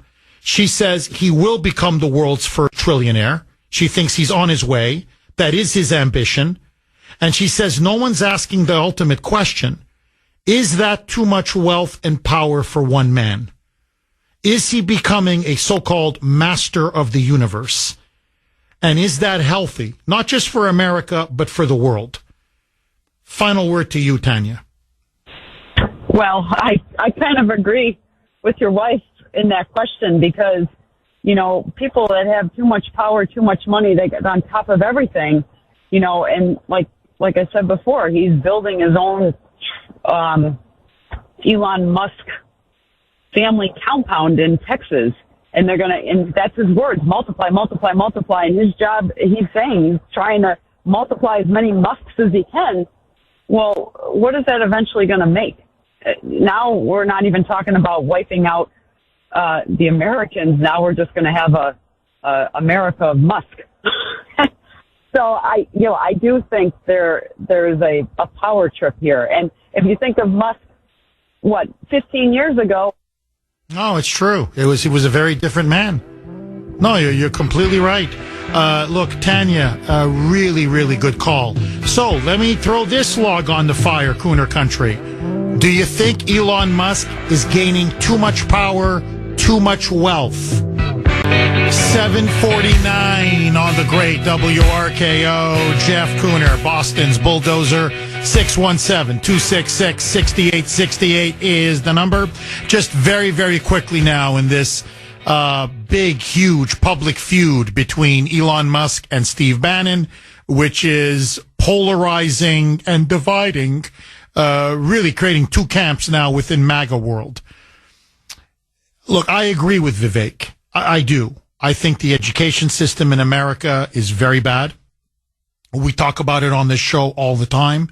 The woke ideology, especially in colleges, the destructive influence of the teachers' unions, especially in the public education system, elementary, secondary, how they're, the out of control sex education, second graders, third graders, peddling gay pornography or pornography of any kind to these kids. I mean, we could go on and on. How, take California now.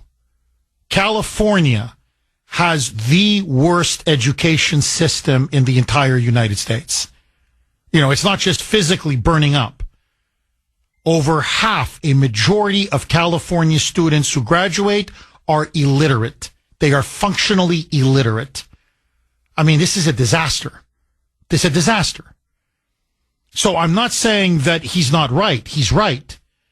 But let me just answer Vivek with this, okay? When I was in Canada, and I was there almost 10 days because my dear father passed away, 81 years old. He battled Parkinson's, severe Parkinson's for 10 years. He wasn't able to speak. He wasn't able to walk. He got one herniated disc after another. He was in torture. In a way, it was almost a relief when he passed away because he suffered so much. And so we had the wake, we had the funeral, we finally buried his body, and it was hard. It was very hard on me. It was very hard on the kids. Ashton and Ava really loved their grandfather. They really loved their granddad. But I was there in Canada, and I'll tell you what I said at the wake, and I said the same thing at the funeral.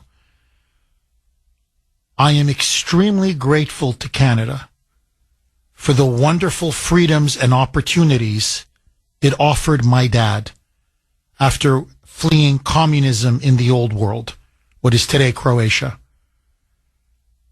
and fleeing the concentration camps, and then being put in a displaced persons camp, and then being able to come to Canada. And this is the term I used. I said, like a phoenix rising from the ashes, my father made something of himself through sheer hard work and determination, through blood, sweat, and tears. He went to night school. He finished high school. He went on the factory floor. From the factory floor, he literally worked his way into middle management. He ended up traveling for his company. He saw every state in America, every province in Canada, dozens of countries in Asia, the Middle East, and Europe.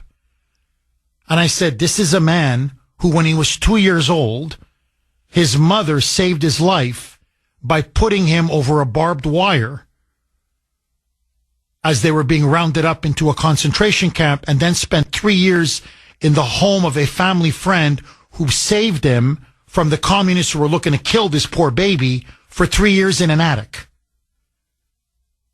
We literally went. My father went from a death camp to a wonderful middle-class life in Canada. I said, I will always be grateful to Canada. Always. Always. I will never forget that. But I'm going to be very honest with you. And I said this to Grace, and I said it to my family, and I'm going to say it now publicly. I cannot believe what has happened to Canada under Justin Trudeau over the last 30 years, but especially over the last decade. It's unrecognizable. Potholes everywhere. The massive decline in the standard of living. How everything is so expensive. You say, Jeff, we have inflation here. It's nothing like what you see in Canada. I don't know how people live. Where I used to grow up, the house that I was born in, the first home my father bought, and he was so proud of it, it is full. It is a sea. The entire area is a sea of Muslim Arabs. When I grew up, there wasn't one. It is a sea of Muslims now that Justin Trudeau imported from Syria, from Lebanon, from Morocco, from you name it. You name it. Women wearing hijabs everywhere. I was sitting at a cafe. This was after my dad's funeral, talking to Ashton. We were the only, forget two white people. We were the only two non-Muslims, and the cafe was packed. And I'm telling you, this is what I told Grace. I felt like I was in the Middle East. The women sat with the women. They were completely segregated. The men with the men. All the women had the hijab. Some had the burqa. They're all talking Arabic, or whatever, some variant of Arabic. And I go, I could be in Damascus. I could be in Saudi. I could be in Riyadh. I could be in Kabul. I'm not in Montreal. Now, my point being, we say, what does this have to do with Elon Musk and Steve Bannon and Vivek Ramaswamy? When I crossed the border back into the United States, in fact, even before I crossed it, I'm sorry, I'm getting teary-eyed now. Okay, I'm getting emotional. When I approached the border crossing and I saw the American border agent and how kind she was to me and how welcoming she was to me and how I gave her my American passport. Ashton drove with me and Ava drove with Grace. We had to go in two separate cars for the funeral, And anyway, so we went in two separate cars. So Grace was behind me. So I give her my passport and Ashton's passport. And I swear to you, I was so grateful to be back in the United States. So grateful. And I even said to the lady, and she cracked up, I said, it's great to be back. Back to freedom. And she just started laughing. But that's really how I felt. Welcome back to freedom. To me, America is not just a lousy education system or, the jocks and the prom queens, as Vivek Ramaswamy said. To me, America is a nation. It's a country. It's a family. It's the Constitution. It's the Bill of Rights. It's our founding fathers. It's everything this incredible country has achieved. It's everything, even now. I don't care. The freedom that I have, the liberty that I have. You can't get that anywhere else in the world. It's why I made my life and my future here. I didn't make it in Canada, with all due respect, because Canada's become a socialist country. Now, my point is, I don't want to dump on, I really don't, I swear. But I'm not, Vivek is worth, and I don't begrudge him. Please, don't get me wrong. Really, listen, I envy you. Envy is not the right word. I admire you. I don't envy anybody. I admire you. I really do. He's worth north of $100 million. God bless you. But to turn around and say that we're a nation of mediocrities without people like him, or without Indians by the millions coming into this country, I'm sorry, man. Go blank yourself. Who do you think you are? I don't make a fraction of what he makes. I'm not complaining. Believe me, I have a nice life. I'm very happy. I got my wife, my kids. Believe me. Hey, if people know me, money's not my thing. But my God, I am so grateful. I almost cried when I came back into the United States. Never mind if I'm worth $100 or $150 million.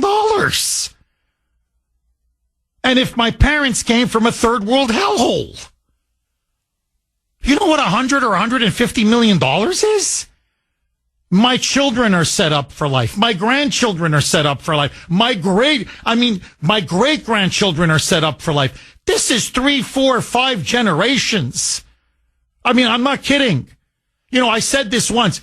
If I was a millionaire, like really, hey, Jeff, congratulations. We're rewarding you with a new contract. $1 million, baby. Ashton, Ava, every morning. Mwah, mwah, mwah, kiss that flag. Just kiss it. $1 million. We don't got any worries, man. We're doing okay. Again, I don't want to, think, Kuhner's pleading poverty. No, I have a nice upper middle class living. I'm just saying these are unbelievable sums of money. And you stand there and act all superior and trash this country and run it down? I'm sorry, man. I'm sorry. But you think way too well of yourself. Hey, buddy, a little humility, a little gratitude. You're just one generation away from the slums of Mumbai or the slums of New Delhi. Like, take it easy. Realize where your family came from, where your grandfather came from. I've never forgotten where my parents came from. I never forgot where my grandparents came from. We were peasants. Who are we kidding? And I appreciate every day everything I have. No country has been more generous to its people and to immigrants than the United States of America. Now, I'm not saying we don't have problems. Of course. I'm not saying we don't have to improve our education system. Of course. There's no question. Hey, come on. I'm a Trump guy. We got to secure the border. We got to reverse our economic decline. We got to get inflation down. We got major wars to end. We've got to secure the border and stop this border invasion. As I said, our education system is horrible. We got to fix it. We got a lot of problems. We've dug ourselves. The Biden regime and the left have done a number on this country. They have dug us a very deep hole. But I'm sorry. America is America is America. And I'm going to revive a phrase that was very prominent in the 1970s. And I want to bring it back. America, love it or leave it. Because I can tell you this, we're a family. I love my family. Warts and all, flaws and all. It's my family. It's mine. It's ours. And I got to tell you, when I came back from Canada, believe me, you have no idea the love I felt for this country. So to Elon Musk, you could be in South Africa right now. You think that socialist, racialist government now in South Africa would let a white guy like you prosper and succeed? They would take everything you have. You're lucky they don't lynch you on the street. Then he went to Canada. You don't think Justin Trudeau would take 60, 70, 80% of everything that you make? Are you kidding me? They'd carve you up in Canada. So what I'm just saying is, man, like, why does the world think they can all dump on us? And why do immigrants who come, who are immensely successful, almost unimaginably successful? Elon, we're talking about, look, no man in history has been as wealthy. And again, I don't begrudge him. God bless him. But you're the wealthiest man in human history. How about a little, how about a little modesty? How about a little gratitude? You wouldn't get that in South Africa. You wouldn't get that in Canada. Those are the two countries he lived in. Okay, born in South Africa, but he did live in Canada for a while. That's why I mentioned those. You wouldn't get that anywhere else. I'm sorry. No one is grateful anymore for what this country has done. It's sickening. It's disgusting. So they're all a bunch of ingrates. And I'm telling you, and I'm saying this now as a naturalized American, as a legal immigrant to this country. And I say this, I mean it from the bottom of my heart with all due respect. Okay? All due respect. You're too generous. We're too generous. I'm telling you, when you're too generous, people don't respect you. And that's what I'm starting to see happen. Vivek makes this kind of money. He doesn't respect us. You don't talk like that. And I believe it was a glimpse into what he and his family and many like them really think in private. Look at these mediocre Americans. Look at them. They're jocks and they're prom queens and they're video games and they're all so stupid and uneducated. Where would they be without us? We're the ones who really run this country. My God, they'd be a mediocre second-rate backwater if it wasn't for us. That's the hubris, the arrogance, the chauvinism that they have. And let me say one other thing, because this needs to be said. Because I've heard this now from countless people, and to me, the anecdotal evidence is overwhelming. A lot of this H-1B visa program, it's an Indian Mafia. Really, it is. In many of these companies, it's not just that they let go all the American citizens. It's then they hire Indians, and then the Indians hire fellow Indians, from India. So it becomes like an Indian racket. Now, because Indians are technically considered a minority, liberals don't care. They go, hey, as long as somebody's, not white, we don't care. But, by the way, do you know that Indian Americans, again, I'm not begrudging them, I'm just stating a fact. The wealthiest ethnic group in America are Indian Americans. It's not even close. It's not even close in terms of per capita, what they earn, their earnings and their salary. Now, many of these H-1B visa programs, I'm telling you, it's like an Indian Mafia. They hire themselves and they keep to themselves and they keep hiring people from India. And yes, is there discrimination? You better believe it. Americans are now being discriminated in their own country. Whether it's blue-collar jobs that are being stolen from them, white-collar jobs that are being stolen from them, and when they steal it, they don't say, oh, thank you. No, they dump on us. Well, I'm sorry, enough is enough. On this, I'm with Steve Bannon all the way. It's time to put America and Americans first. 617-266-6868. Agree, disagree. Dan in New Hampshire. Thanks for holding, Dan, and welcome. Jeff, for taking the call. My pleasure, Dan. I have to say that your father has given you to us as a gift. Your father has created one of the best men that, we all listen to. You've spoken with the president. He has really gifted you. Thank you. Of course, thank he's gifted us, too. He's gifted us. But in this particular case, I have to disagree with you, which I really, very, really do. But look at the situation we have. We've with the previous administration, we just had 15, 20 million people, unskilled, come into this country, taking unskilled jobs from us. And they didn't have a visa. So bottom line, they walked in illegally. But we're paying for them. Now, this administration would like to take in people that are highly skilled, that do have visas, that are very qualified to do these jobs. And I listened to you today, and I said, geez, you know, you're right about one thing. Our educational system has let us down. We were almost on the verge of socialism and communism, and thank God we had somebody like Elon Musk to interject and turn the tides of things.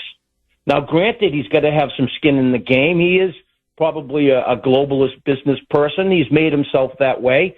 And maybe that, you know, he figured without the United States, the money would end, which would probably be true. But I look at the situation here. Which rather you have a bunch of unskilled labor coming in here that we're paying for and that we're going to pay tens of billions of dollars to get them out? Or do you want to bring in more skilled labor? Yes, like you say, Indian, China, you know, some of these other areas in the world, but they've paid attention to their education. Those children basically did what they were supposed to do. We've let the ball game down in this country. In fact, maybe this might wake up our universities to actually teach kids what they should be learning instead of all this socialistic bullcrap. So the bottom line is this might be a wake-up call to our system that we start having to pay attention to our education, and maybe we wouldn't have to import all of the highly skilled people. So bottom line is that this doesn't have to happen forever. We can control the situation. I disagree with Bannon. He stepped out of the family circle. I think he should be put on ice by Susie and basically told, what are you doing? You're dividing the MAGA movement. And you did it in another country. And you probably did it without authorization. So as far as I'm concerned, we were very close to socialism. We were very close to communism. We've come out of it. But now we've got to grow. And we've got to grow back into the strong power that we were. And if we don't have skilled labor, then where the hell are we? Maybe some of the other people in other countries will take these skilled laborers and use them themselves against us. So as far as I'm concerned, we've put ourselves in a hole following the socialist communistic ways. And now we're coming out of it. We do need the skilled labor. We don't need the unskilled labor. They're going to be leaving. Trump's sending them out. But, Jesus, look at the situation that we're now looking at. Hey, we're going to get some qualified people, and they're going to basically benefit us. And not only that, these corporations that you're talking about are the same corporations that we invest in. I'm sure you have a 401k, and it's got all of these large corporations where we're making money and everybody's getting along quite well. Well, if they don't hold the line and they don't make money and they don't provide retirements for people like us, where the hell are we? Well, Dan, I got to tell you, you've really made the case for Elon and Vivek's point of view on this. Very well argued, very forcefully argued. Dan, again, thank you very much for your warm words, your condolences, and for your call as always. 617-266-6868. Look, let me just say this. At a minimum, can we secure the border first and start deporting all of these illegals before we even talk about bringing in another million or several million more skilled laborers? I'm just saying, can we do that first? 820 on the great WRKO. Jeff Kuhner, Boston's Bulldozer. 617-266-6868 is the number. Okay, just super quick. I got a text from my sister, Jen, who obviously was with me during my dad's wake and funeral, and she came with her son, my nephew, Andrew. Here is what she texted me after my mini monologue, last segment. Jeff, it's crazy that you said what you said about welcome back to freedom. Andrew said almost the same thing to me at the airport in Montreal when we went through U.S. Customs to go back to Arizona. He said, Mom, quote unquote, Mom, I am so happy to be out of communism, unquote. He said he doesn't care to ever go back to Canada again. He's a proud American. And he told me, Mom, I am sorry. I know I was born in Canada, but I am so happy you and Dad moved to the USA when I was a young boy. So he had the same reaction I did. When I was, the moment I crossed the border, I'm like, thank you, Jesus. 617-266-6868. Ralph in Marblehead. I know you've been holding patiently, Ralph. Thank you and welcome. Jeff, long-time listener since you were a fill-in. Thank you, Ralph. Welcome. There's no doubt that our immigration system needs to be overhauled in every direction. But if you finished 38, if you took a test and you finished 38th in math and 24th in science out of 71 countries, wouldn't you be mediocre? Well, to me, that's the very definition of mediocre, Ralph. Yeah, well, that's where the United States finished in the last, was it PSI testing? We're terrible. Our education system, when I was growing up, I remember we were like always, in the high teens or middle 20s. Now we're in the 20s and the 30s, almost 40s. I don't know. No, Ralph, please finish your thoughts. So I think what you're saying is, in many ways, you're saying, Jeff, don't blame the messenger. Vivek, you're saying basically Vivek is right. Right? Is that what Elon and Vivek are right? That our education system has failed our kids. It's failed the country. And, if we don't import highly skilled, educated, Indians, Chinese, Koreans, Ukrainians, I don't want to list all them all, but, other, foreigners, then we just are going to be left behind. We cannot compete. If we're going to be competitive, innovative in a modern economy, in a globalized world, it's keep pace or die. And whether we like it or not, we have to keep pace or else we're going to fall behind, correct? You don't want to hire like all Indians or North Koreans or something, but you can't cross them out because they're much smarter, at least now. And the main thing to me is, the other day I woke up and went, I can't believe that the Republican Party is so united. And the next day, Bannon throws a bomb. I agree with Sandy. I think he's got a hair across his butt because he's no longer number one. Well, Ralph, let me ask you, because Clara made this similar point to me on Messenger, and this is what I'm kind of paraphrasing. She said, Jeff, what cabinet position does Bannon have? What was he named to? Oh, nothing. But Elon, along with Vivek, obviously, were given, appointed to maybe the most, outside of border czar, right, Tom Homan, the most prestigious position. The Department of Government Efficiency. Everybody's going to be talking about Doge. So, Musk is now the insider. Musk is in the limelight. Musk is the one who's getting all the attention. Musk is the one now with, as they say, the muscle, the influence. And Bannon, who was once so important in his first term, now went to jail for Trump, to his credit, and now is basically on the sidelines. And according to Clara, a lot of this is jealousy and envy, which is exactly what Sandy thinks as well. Ralph, is that your conclusion? And my last point is that a little while ago you said that Elon and Vivek want the country to be run more like a business. Well, it hasn't been run anything like a business my whole life and we're $36 trillion in debt. I think it's time to try something else. Ralph, thank you very much for that call. And please don't be a stranger. Call again. 617-266-6868. I mean, look, it's back and forth. I mean, you got pro-Bannon people, pro-Musk people. So let me ask you, Kuhner Country, wide open debate. I want to hear all points of view. You know that. MAGA world. This is our forum. This is our show. Who do you side with? Bannon or Musk? 617-266-6868 is the number.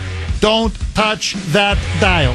8:31 on the great WRKO. Jeff Kuhner, Boston's bulldozer. 617-266-6868 is the number. Okay, super quick reset. We have a lot of new listeners now that come in at this time of the show. So Elon Musk now in an open feud with Steve Bannon. To be fair, I think Bannon was the one that launched the first shot.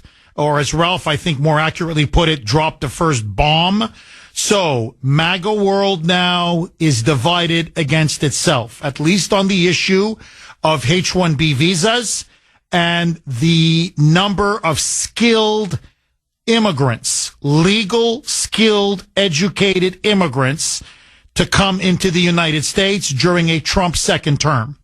Vivek Ramaswamy, Elon Musk have now come out and said, if we want to defeat China, if we want to become the preeminent economic power in the world again, we need to expand the H-1B visa program.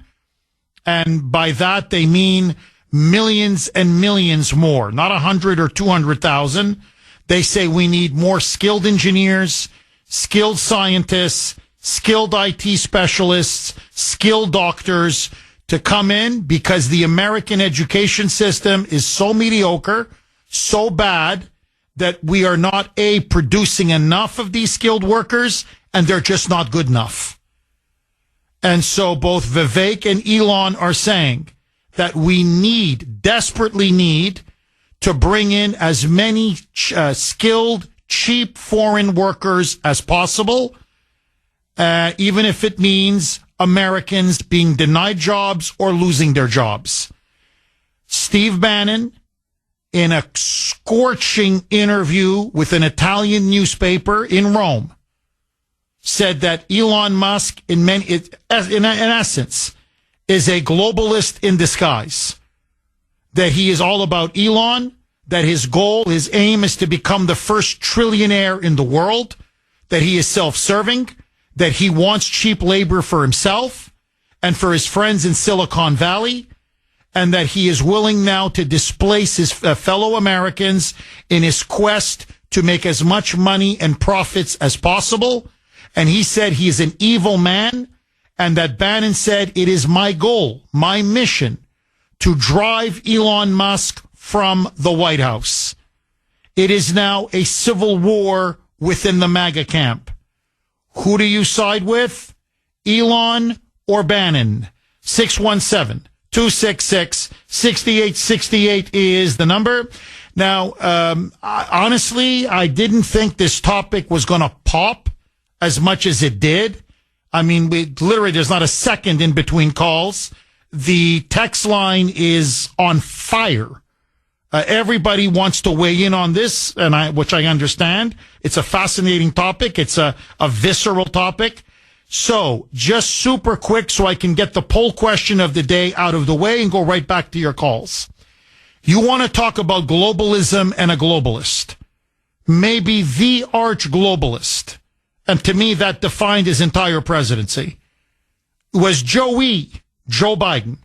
It was never America first. It was always America last, whether it be the border, whether it be on spending, whether it be on Ukraine, whether it be on China, whether it be on foreign policy, whether it be on immigration, whether it be on inflation, whether it be on the economy, whether it be on energy, oil, and natural gas.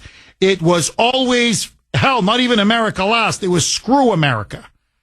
He was the puppet of the globalists. Well, Listen to him say yesterday. He delivered his final speech on foreign policy, talking about his legacy. And here's what he says is the greatest existential threat to America and to the world. Roll cut 4, Mike. I know some incoming administration, some in the incoming administration, are skeptical about the need for clean energy. They don't even believe climate change is real. I think they come from a different century. They're wrong. They are dead wrong. It's the single greatest existential threat to humanity. Right. Okay, Joey. No, not a potential nuclear war with Russia over Ukraine. No.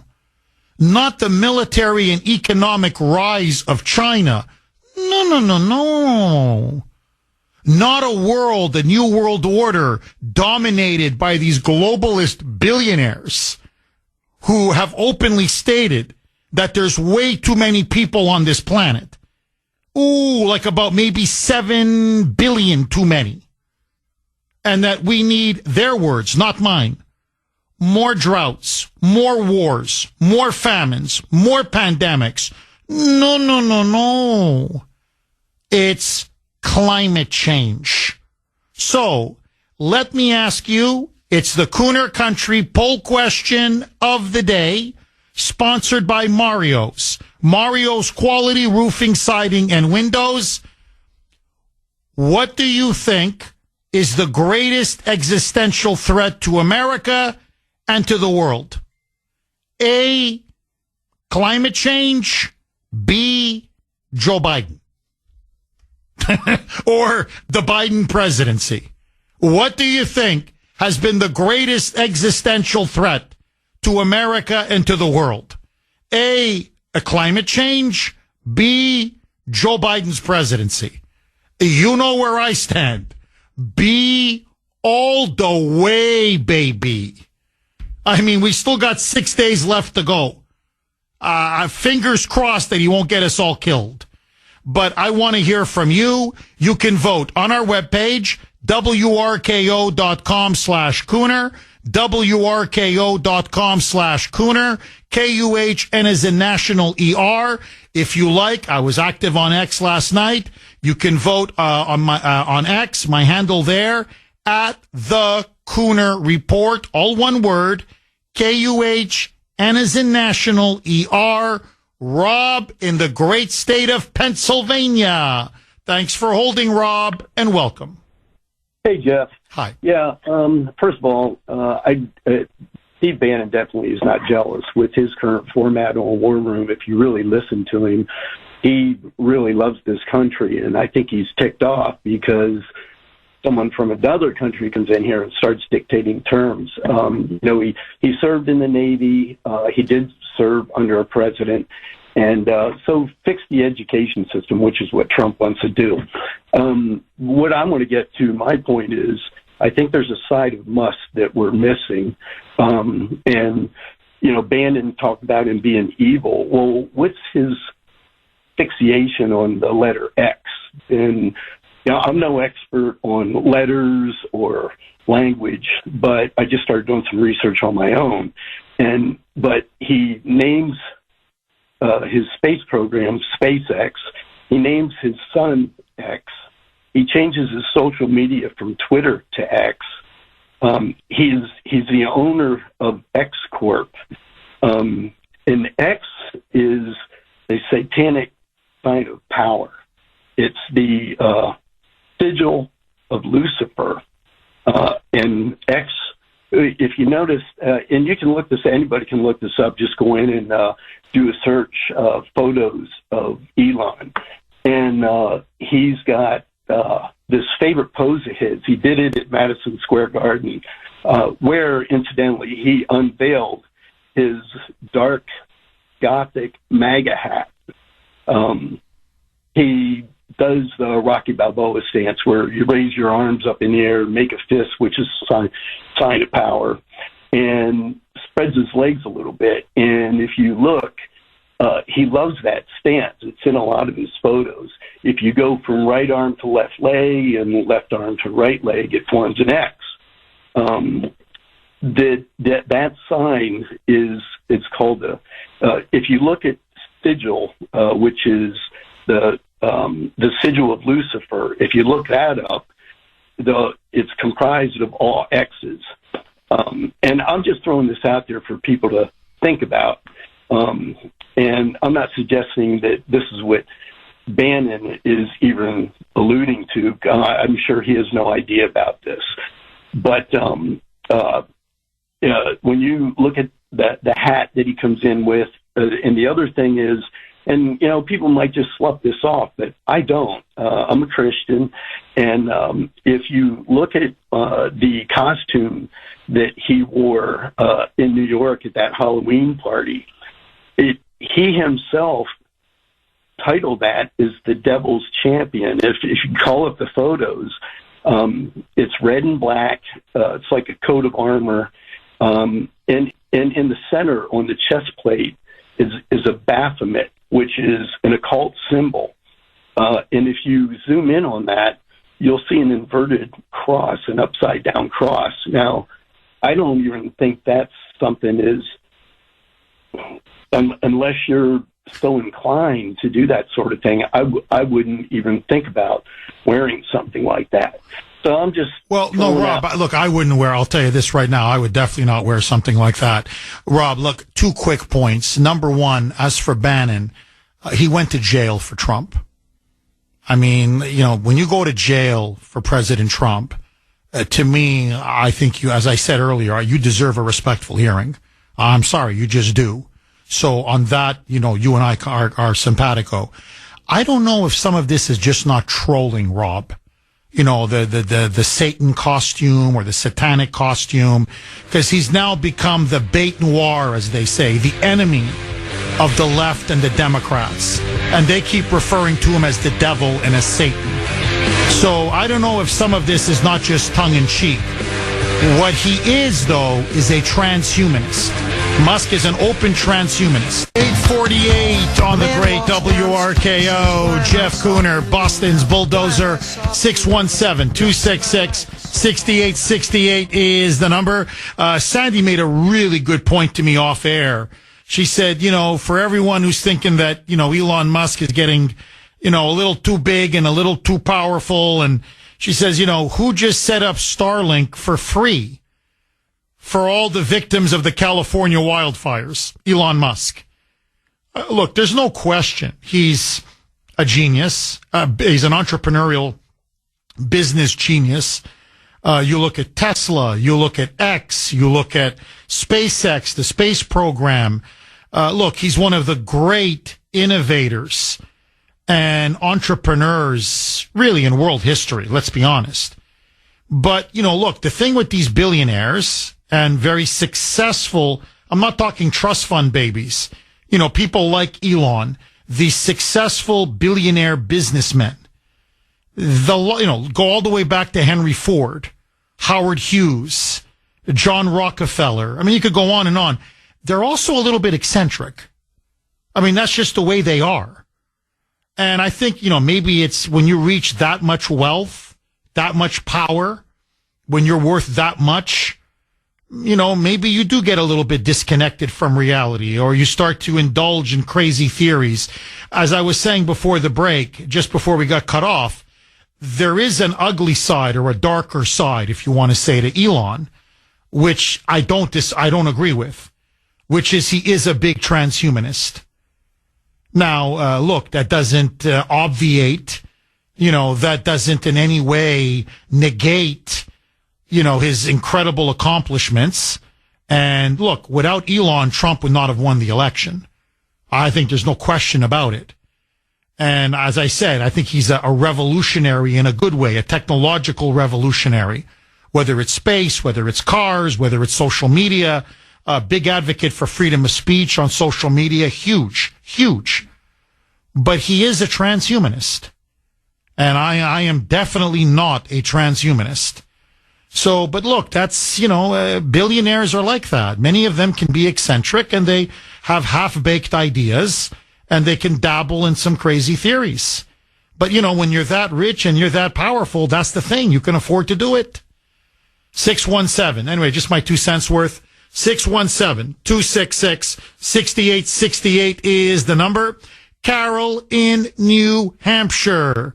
Thanks for holding, Carol, and welcome. Good morning, Jeff. Hi, Carol. So I'm with Bannon. I'm part of the War Room Posse. I listen to him every day.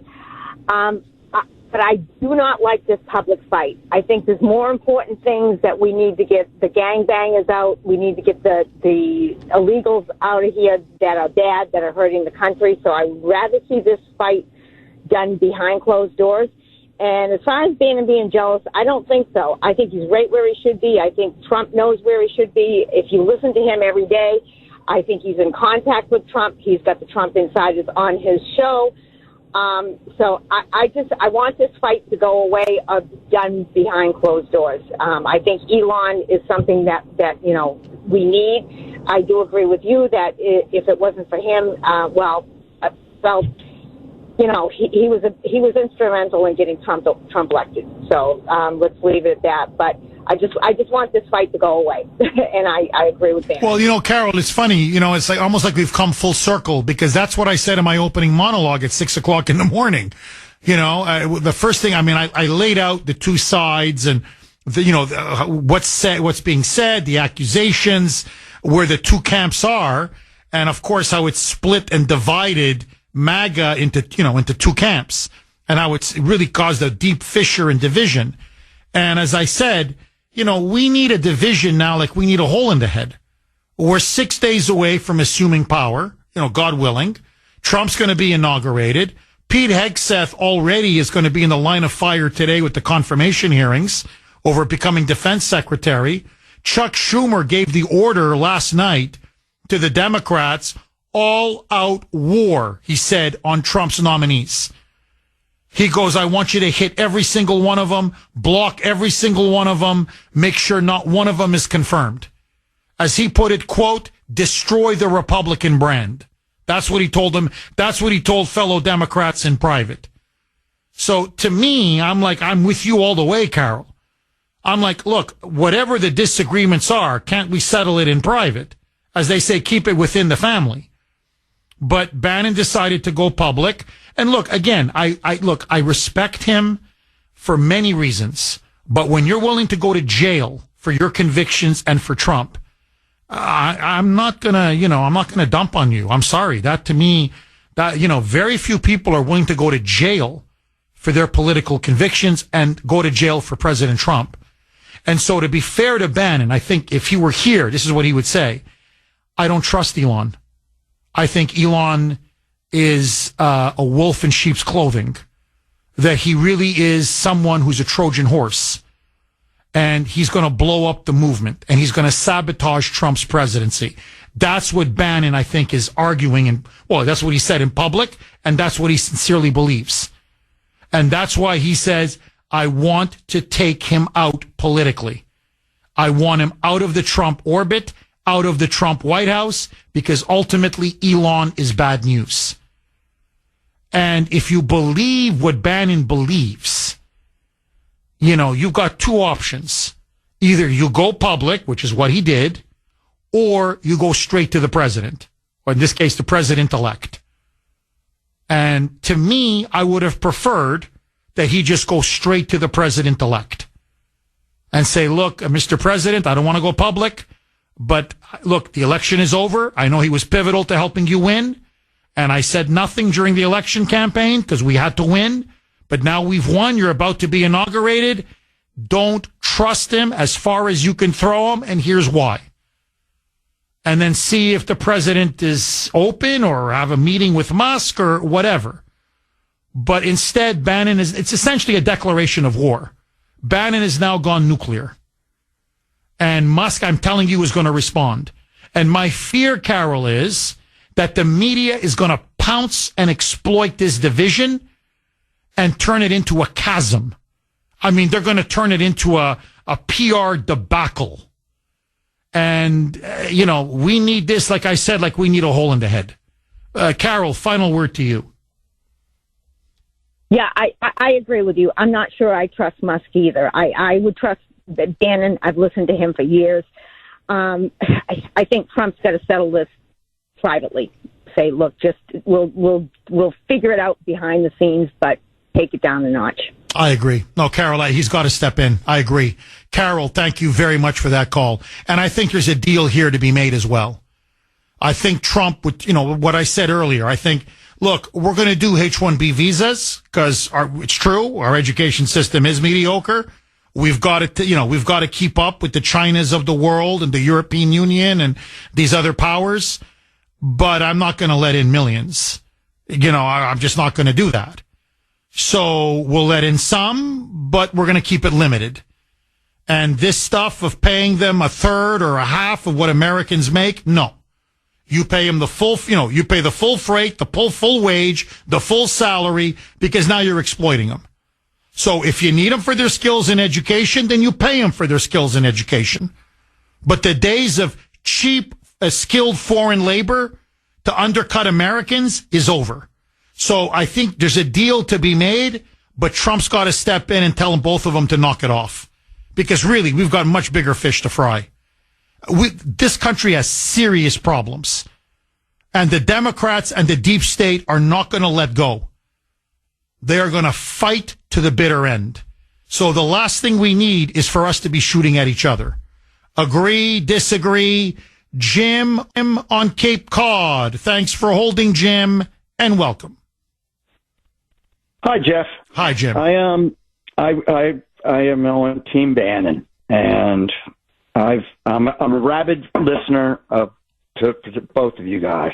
I'm a little nervous. I apologize. No, don't be nervous. Jim, you're among friends. Caller. Go ahead. First time caller, I know. Welcome. But, welcome. I think the issue boils down to what you actually alluded to a little earlier, was globalist versus MAGA. That's how I look at it. And I think Musk and Vivek are both globalists.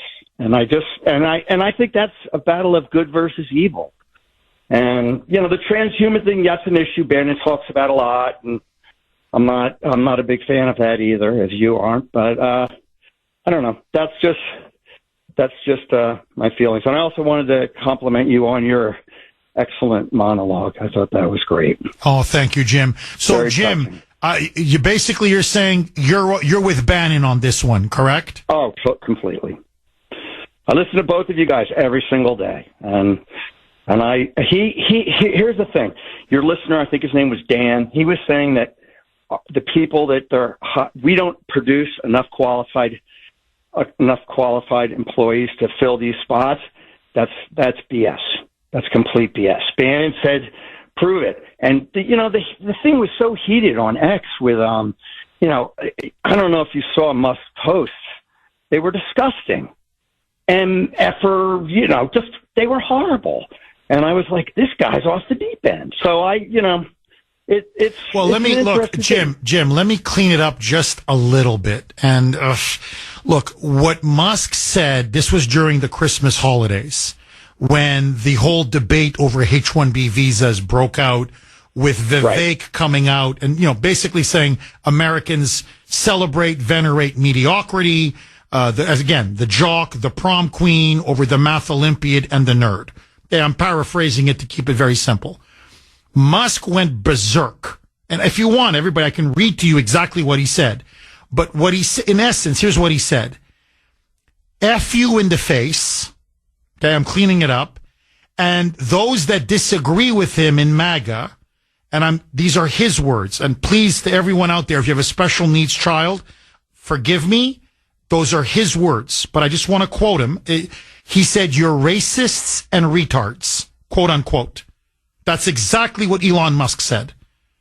So he really insulted the MAGA base, saying basically you guys are, racists and, special needs. Okay. The R word for special needs. Now that's what really has inflamed and infuriated many within MAGA world. But, look, again, Jim, I'm with Bannon on this issue. You know that. But, when Elon roasts the left, we love him. I mean, that's what he is. He's the wealthiest man in the world. He doesn't care what anybody thinks about him. And he just lets people have it all the time with both barrels. But to me, honestly, that was a bit revealing. So he's basically, in fact, even Hillary didn't go that far. Hillary just called us deplorables, irredeemable deplorables. But, she didn't call us racist and, special needs, so R&R. She didn't call us R&R. He did. And so, look, that's what it is. When you're that wealthy and that powerful, you say what you want to say and you don't give a damn. And I think that's what Bannon and many MAGA supporters are taking exception to. Honestly, when I read that, I'm like, is this guy not sleeping enough? Like, really, buddy, relax, take it easy. We're just talking about H-1B visas, but this is what Bannon's harping on. He says, no, I'm telling you, man, it's about the money. It's about the power. It's about getting cheap labor. And he's obsessed with becoming a trillionaire. And if you stand in his way, he will destroy you. Final word to you, Jim. As Stephen K. Bannon always says, that he brings the receipts. And when he was having this topic on the shows a couple, 2, 3, 4 days ago, he actually clearly illustrated that we have plenty of competent employees to fill every single one of these spots, according to him. And the other issue is I thought that was interesting. I can't remember whether it was on Bannon but I saw that Trump actually uses a lot of, not H-1B, but H something, another for low skilled labor at his resorts and stuff. And I don't, I love DJK, so but it's just interesting. Life is complicated. Everything's, these issues, they all cross over. Everybody has different feelings. And I do agree with one thing. I'd like to see an end to the infighting, at least publicly. I agree, Jim. Jim, please don't be a stranger, Jim. Call again. Really good call. Russ in Myrtle Beach, South Carolina. Thanks for holding, Russ, and welcome. Yes, and I have been holding, Jeff. This is an issue that strikes me right at home. At the 6 o'clock hour, you ask for callers from people who had been personally affected by this. I'm age 71. I got into the IT field back when it was initially called computer programming back in the 70s.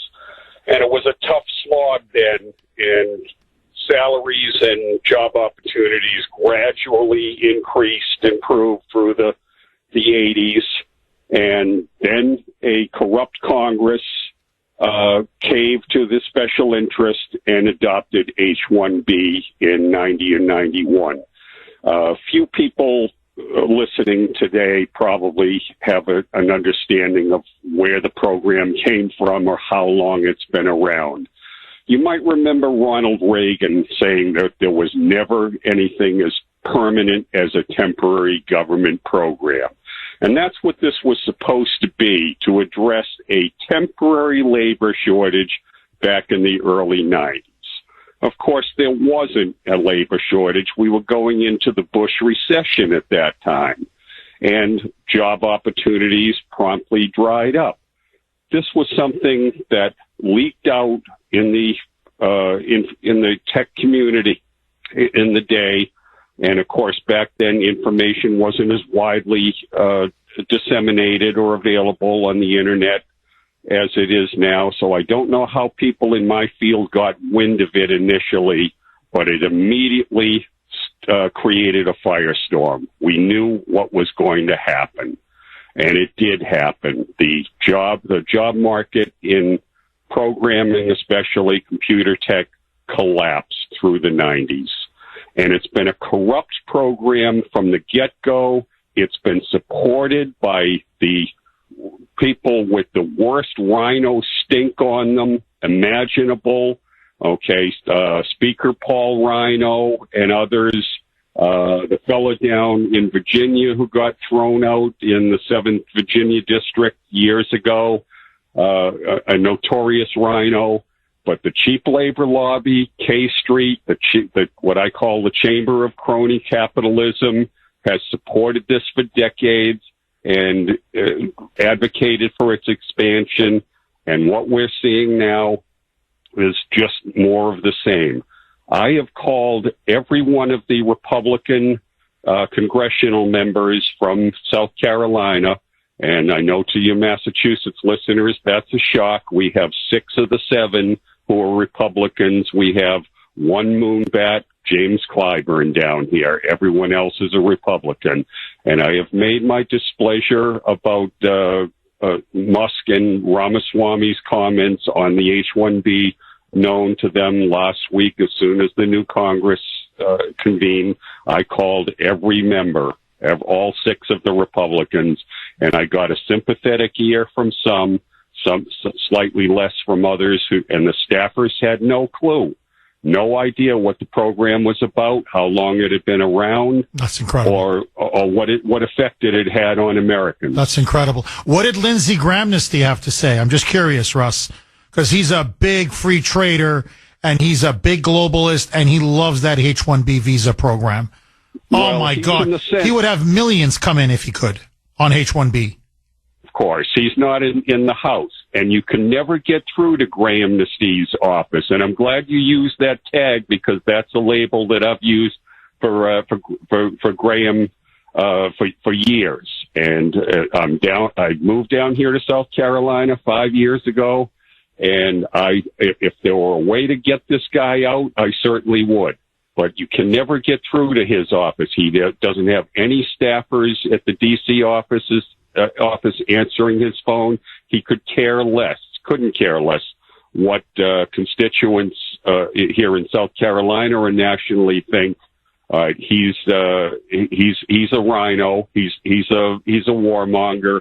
He doesn't listen. He doesn't care what we say, what we have to say. Otherwise, he'd have staffers answering the phone. But the congressional delegation members do answer the phone, and I got through to everyone but Nancy Mace. I couldn't reach her office, but the other 5 Republicans, at least I got a sympathetic ear from the staffers, and they were listening to what I had to say about the program. And I know my experience with it is a little dated by now, decades old. But I'm sure that the exact same sort of exploitation is going on. And I'll tell you one thing you had about the wage levels. You said that the H-1Bs would be paid less than Americans. Well, of course, that's not true, because the law of supply and demand means that the wages paid to the American tech workers are dragged down. That's why they can say with a straight face that they're paying the H-1Bs the same, because the flood of foreign labor has depressed the wages through the entire industry. So the Americans do not get the $60,000, $70,000 salaries. They get the same. They have to settle for the same as the H-1Bs. That's the objective of the whole program. Yeah, it's disgusting. They don't It's disgusting. It really is, Russ. It's disgusting. Russ, before I let you go, Bannon says that 76% of all the engineers in Silicon Valley are non-Americans. Non-Americans. He says pretty soon it's going to be 100. You keep going at this trend. He says in another 5-10 years it's going to be 100% non-Americans. Does that correlate with your experience? It wasn't quite that bad. I'm sure the quotas then were 65 to 100,000, so they couldn't get as much of the cheap labor in as they wanted.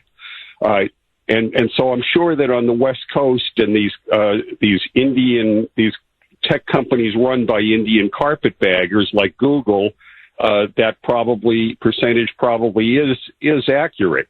And they pitted the Indians, and I don't want to pick on them as a racial group, but that just happens to be where most of them came from. They've pitted the Indians against the Americans.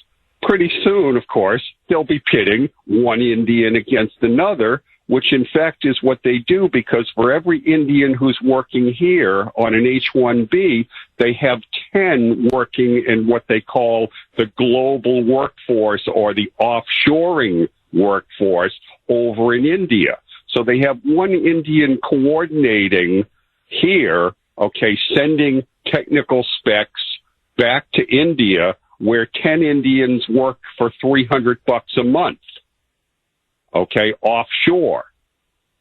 And so what the Indians are being, or the H-1Bs are being paid here is low, but it's laughable what they get paid over in Asia, in Bangalore and these other tech centers, these campuses that they've set up, where the computer code is actually cranked out.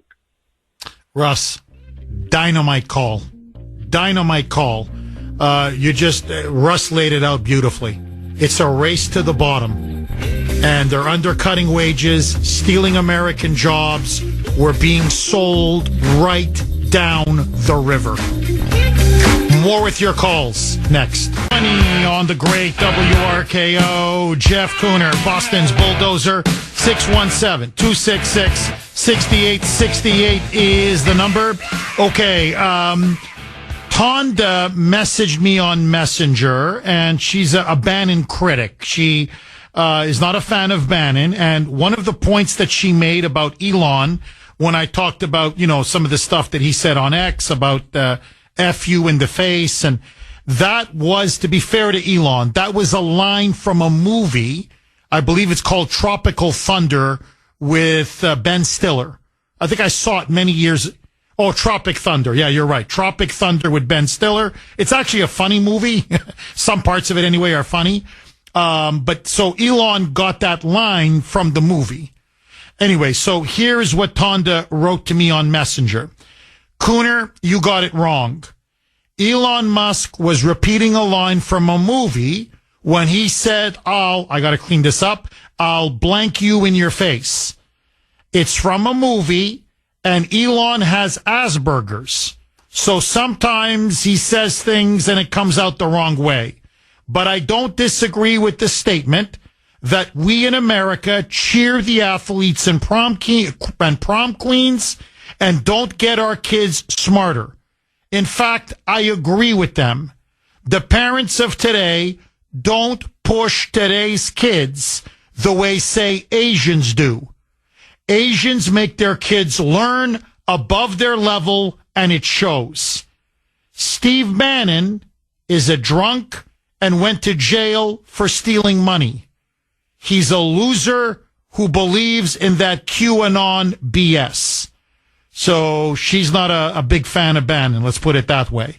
So basically, she doesn't trust Bannon, and she thinks Elon is clearly right in this issue, and that Bannon ultimately doesn't have a leg to stand on in his war with Elon. Agree, disagree. Like I said, Kuhner country like MAGA is divided. John in Malden. Thanks for holding, John, and welcome. Hey, morning, Jeff. John, how are you? I didn't say that the last time I talked to you. Good, not bad. Hey, you know what? I had the privilege of meeting Steve Bannon back in 2016. Of all places, McDonald's. And I got his plate number to prove it.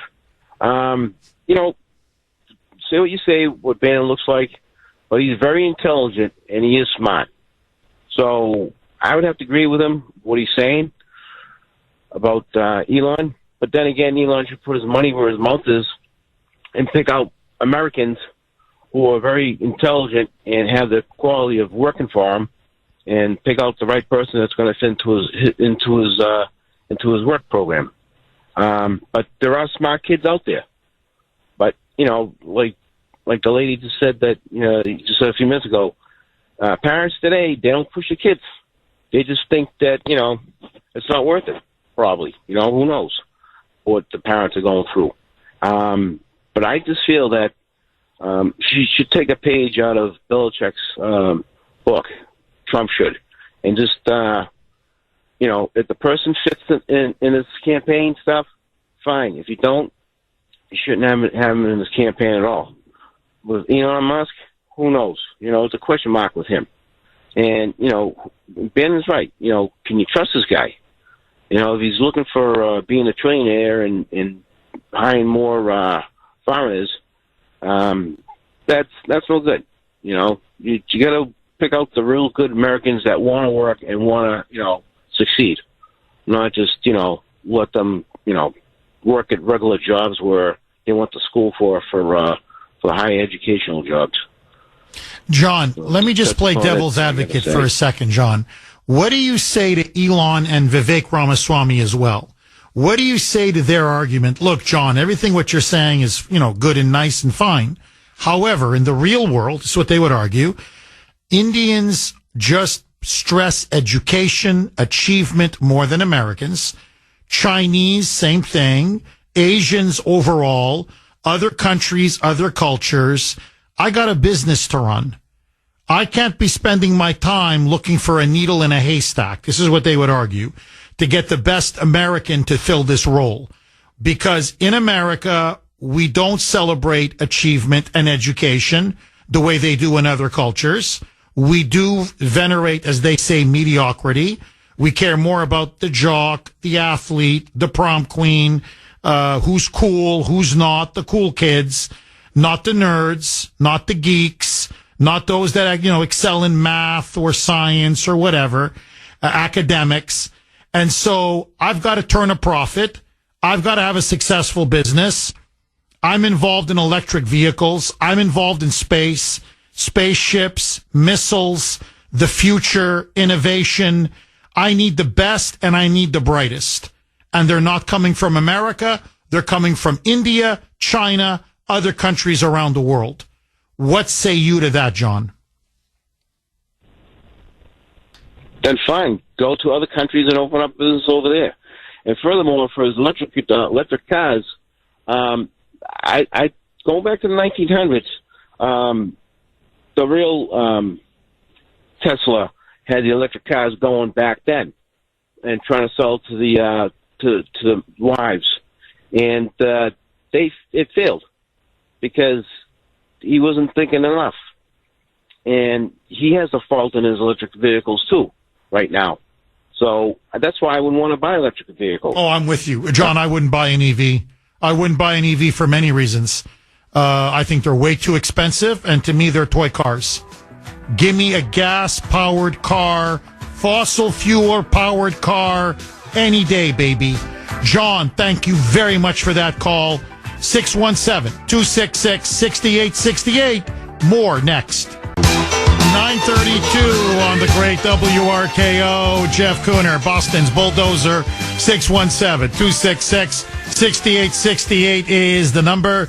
I got to start making what Sandy makes, because she's coming in here. She's like, I only buy, she only buys used cars, but it's a Mercedes or it's a Saab or,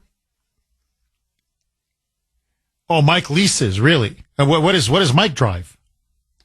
Like, does he drive like a BMW or a Volvo or Mike, what do you drive? Lamborghini. But anyway, Sandy drives very, very nice cars. It's used, but still very nice cars. And she goes, the local dealer gives me a great deal and on and on. I'm like, boy, no, Mercedes, BMW, even secondhand, that's too rich for my blood. 617, I got 2 kids, for God's sake, who are eating me out of house and home. 617-266-6868. Vince in Long Island. Thanks for holding, Vince, and welcome. How you doing, Jeff? First of all, my condolences for your father. I hope you're pulling along well. Oh, Vince, thank you very much, and I want to thank you for the beautiful flowers that you sent for my dad's wake and funeral, and you have no idea how much I appreciate it. Vince, from the bottom of my heart, God bless you, your whole family, and a big thank you. I had a couple of items to talk about. I don't know if you wanted to talk about the Montreal issue or this Elon issue. But in reference to Montreal, I know exactly what you're talking about. I went there prior to this pandemic situation. and I walked into a Dunkin' Donuts, and I swear to God, I felt like I was in Kabul or something like that. There was nothing but Taliban-type people. I walked in with my girlfriend, and you know she has blonde hair, green eyes. They looked at us the whole time we walked in. They looked at her like she was a tramp, and I was going to get a donut, but all I got was a coffee, and I walked out. They stared at me walking in, stared at me walking out. I could not recognize the neighborhood I grew up in. And then I went to Harvey's. Remember Harvey's in Montreal? Oh, yeah. We had it when we were up there, Vince. Yeah. I liked Harvey's, and I just realized it was Good Friday. So I said, do you have any fish or French fries? And again, owned by a Taliban-type owner. I told him, listen, I'm a Christian. I can't eat meat on Friday. He said, forget about that. In other words, no respect for your religion whatsoever. You know? I mean, completely. I don't know what country I was in, but I know exactly what you're talking about. It's happening in New York, too. I mean, it's a long story in New York. New York's been invaded by illegal aliens.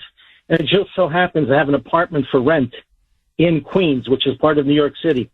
I cannot believe what the caliber of tenant is compared to what it was 20 years ago. Nothing but refugees on government vouchers. And I'm like, what? I don't know what's happening to all these major cities, but I know Canada's far gone because I still have relatives there and friends, and they tell me about the Muslim invasion, but I couldn't believe it till I saw it myself. So, as far as the... Vince, hold on. Before we get to Bannon versus Elon Musk, what's your theory, Vince? Is this deliberate? Are we seeing the great replacement? Because you're right, Vince. I take it you probably grew up in a predominantly Italian neighborhood. And I talked about that when I was up in Canada during the week of my dad's funeral. I said, you can say whatever you want, but what the Italians came, it was great homes, great construction, great tailoring, great restaurants, many of their children immensely successful, doctors, lawyers, engineers, entrepreneurs, business people. I could go on and on. I said with the Muslims now that are pouring into Canada, many of them now, they've been there 5, 6, 7, 8, 9, 10 years. They're still on freaking welfare. Seriously, Vince. They're still on welfare. They barely speak French, never mind English. They're not assimilating. Most of them, some are, but many of them, they're not assimilating.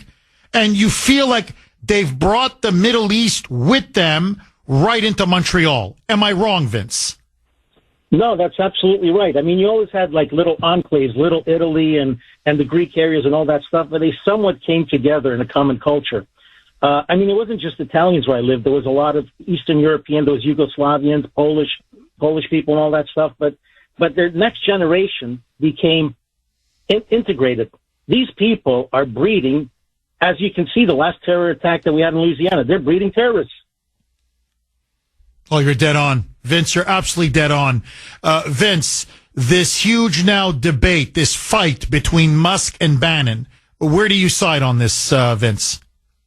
Like you said, we need this like a hole in the head. Number one, I think we need skilled people to come in, but only skilled people where there's no room for an American to do the same job. And that's a little complicated to do. But, the Social Security system is going bankrupt, and we don't have as many contributors as we should towards it. All we have is takers. We're importing the third world. We're going to collapse under all our social benefits. It's unattainable, the situation. We first have to basically, like Trump wants to do, is deport everybody, all the illegals, everything. And then we have to work on this birthright citizenship stuff, because I don't believe there should be birthright citizenship. And, of course, chain migration is the other deadly effect that's destroying the whole country. So if you just bring in guest workers for jobs that Americans can't do, but with no path to citizenship, once we don't need them anymore, out, then, maybe something could be worked out in that respect. But I certainly don't want people coming in to be trained by Americans to then have the Americans fired and have their trainees work for half their wage. That's really not the way to go. Oh, it's disgusting. It's treason. It really is. It's treason. Vince, look, I agree with you, not 100, but 1,000%. But let me just play devil's advocate, because I know there are liberals that are listening, and this is what they're going to say, Vince. Oh, look at Jeff Kuhner. Look at Vince in Long Island. So they're legal immigrants to America, naturalized Americans now. They came in as immigrants. But now that they're here, now they want to put up a wall, and they don't want other people to come in. Jeff Kuhner's a hypocrite. Vince is a hypocrite. What say you, Vince? That's absolutely insane because we went through the proper channels for one. I still remember the first year I came into this country back in the 80s. As a student, you couldn't even get a guaranteed student loan the first year being a resident of New York State. You have to be here at least a year with a green card. Then you were allowed to get a student loan guaranteed by the government. Today, they're handing out free tuition to people that shouldn't even be here. And it's not like they appreciate it. They come here and, they pee in your face, basically. Vince, is there a difference between immigrants like you and me and these third world immigrants in the sense we came to contribute, we came not to take but to produce, we came to assimilate, we came to help improve and help and strengthen America? Is that the fundamental difference, Vince? Came with no expectation that someone was going to take care of us. Maybe you got the door open and then you saw what you could do on your own. There was no social welfare system to fall back on.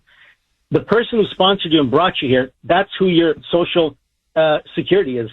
You got a problem, you're homeless, see if they can house you. Because we're not giving you any private housing or anything like that, or any subsidized housing. Instead, like I said now, all they have is, I don't know if you know much about New York City, but all they have is all these voucher systems, things I never even heard of 10 years ago. They have like 25 different programs, vouchers for everything. No one's working, no one's contributing. Mayor Adams said he's going to collapse the city. It's a matter of time. Vince, I want to thank you again for those beautiful flowers, for your warm words. God bless you, my friend. And Vince, come on, my fellow paisan. You got to call more often, okay, Vince? Will you do me that favor? Thank you very much for that call, Vince. Harry in Maine. Thanks for holding, Harry, and welcome. Hey, Jeff, good morning. Hi, and it's the first opportunity I've had to call you the new year. So, again, I want to express my condolences. But, Thank you, Harry. A caller pointed out earlier that your dad definitely raised you right. So a lot of credit to him. Thank but you. Know something, Jeff? I'm going to say this to you. Moms are very special, and I know that your mom had some huge and significant impact on your life. So equally said to your father, you say to your mom, thank you, Mom, for helping to raise me the way I was. So I wanted to get that into you. But, Jeff, I've listened to a lot of the calls this morning. And, the couple of questions you asked, I'm going to answer them this way. Do I side with Bannon or do I side with Musk? And my answer to you is neither. I side with the guy that I voted to be in the White House, Donald Trump. He's in the position to make the decision. What I don't like is this being aired out in the public forum the way it's been by Bannon. He dropped a huge bomb in doing that. Now, you can argue Musk is just as bad. I mean, he dropped a bomb on Nigel Farage, too, in UK. That's a separate issue. It's a different country. But I do respect Bannon. Yes, he did go to jail. I don't believe he necessarily went to jail for Donald Trump. I think he went to jail based on principle, and he went to jail for the American Constitution. Whether it was Donald Trump or somebody... Oh, Harry, can you please hang on? I promise I'm going to get right back to you after this short break. Harry says, in the end, this fight, this war between Musk and Bannon, he sides with neither. Is he right? Your call's next. 7:49 on the great WRKO. Jeff Kuhner, liberalism's worst nightmare, baby. Okay, let's go right back to Harry in Maine. His answer to who do you side with in this battle royale between Elon Musk and Steve Bannon. He says neither. He sides with Donald Trump, but he's upset with Bannon for taking this fight public and for dropping, as he put it, a bomb on Elon overseas in Italy in an interview to an Italian newspaper. Harry, did I sum up your position accurately? Absolutely, Jeff. You hit it right on the head. Please pick up where you left off, Harry. Yes, so just a couple of more points, if I may. So, Bannon, no doubt, is controversial. There was a book written, a few years ago by Michael Wolff. He's a journalist, and, you got to take these with a grain of salt. But one of his books was Fire and Fury Inside the Trump's White House. And he quotes Bannon in that book on a couple of different things. Number one, he quotes Bannon as saying that Trump's firing of James Comey was the worst political decision he ever made. And he also said that the fact that Donald Jr. had met with some attorneys from Russia during the campaign in 2016 was an act of treason, and the Democrats would crack him like an egg. So, he's been controversial. I want to just point out, one of your last callers, Russ, he really nailed it. And I'm glad that he called in and he explained things, because I'm about his age. I'm 70. He was 71. I've worked for many large corporations, Fortune 200 companies. I've done a lot of hiring in my career, and I just wasn't buying it about an H-1B worker being able to be hired at lower than standard wages. I'm looking right at the U.S. Department of Labor website. I'm going to read you one sentence. The H-1B employer must pay its H-1B worker at least the required wage, which is the higher of the prevailing wage, or the employer's actual wage, or in-house wage, if you will, for similarly employed workers. But the connection here that I want to make to what Russ said is very true. What I just read is factual. But at the same time, if we're getting inundated with the immigration, with the H-1B workers, it's very easy to reset the bar as to what that going rate will be. And I think therein lies part of your problem. And so the final piece, and I'm going to connect it for you this way. You made a statement, and one of the callers did just in the last 30 minutes, that Asian and Indian people from those cultures place more emphasis on education. I'm going to ask you the question. Why do you think that is? Well, I mean, to be honest, I don't know if that's really true. I mean, that's what people are, I've been reading text messages. That's what people are claiming. I think a lot of Americans do put a lot of stress on education. So I think that's not 100% accurate. But no, I think, look, Indians and Chinese, let's just use those two as an example, come from much poorer countries.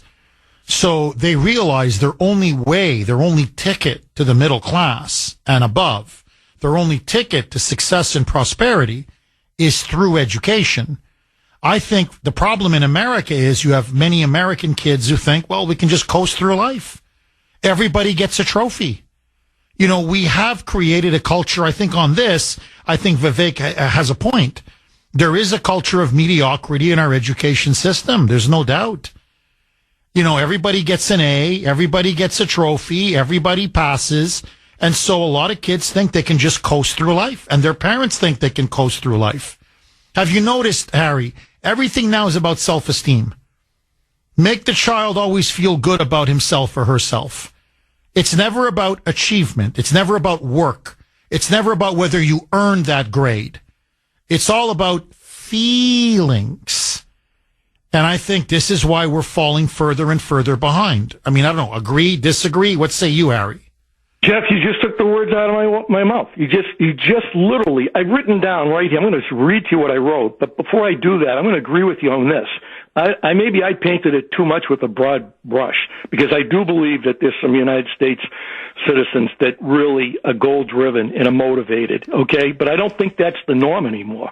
So just to read what I wrote, the difference is that, as you said, the Asians and the Indians, if you want to use them as examples, they have more of a goal-driven society. They're more ambitious versus many of the U.S. students that have an entitlement mentality, a trophy for every participant, no hurt feelings, and a focus on DEI. And look no further than the protest that you saw last spring, and then they went on vacation during the summer, and then they rallied back again this fall, some of them, at these schools protesting what's going on in Gaza, okay? And believe me, I understand there were a lot of non-American citizens participating in those riots and demonstrations, but there was a fairly good amount, more than I'd like to see, of American students, okay, kids that are out there, waving the DEI flag and waving the LGBT flag and the whole bit, because of their whole pervasive attitude about equity and all that other nonsense that goes with wokeness and DEI. Oh, you nailed it. I mean, honestly, Harry, you dropped the mic. You nailed it. And look, if I'm paying $50, $60, $70, $80,000 to send my child to an elite, privileged institution, I want you to study your rear end off. I don't need you to become a social justice warrior or a community activist. I don't need to pay $70,000 a year for you to become a Hamas lover or a Hamas supporter. And that's my point. My point is, you see, they think they're entitled. You're not entitled. It's a privilege to go to a fancy school. So make the most out of your opportunity. Study, work, achieve. Notice, you don't see many from Asia, okay? You don't see many Asian students protesting. You don't see many Indian students, again, from India. You don't see them protesting. Why? They realize, I get great grades, I get a good degree, I work hard, I can achieve the American dream. I think, honestly, that's why many of them are succeeding. And look, we can do it as well, but we've got to foster that culture again. I gotta go. Bye-bye.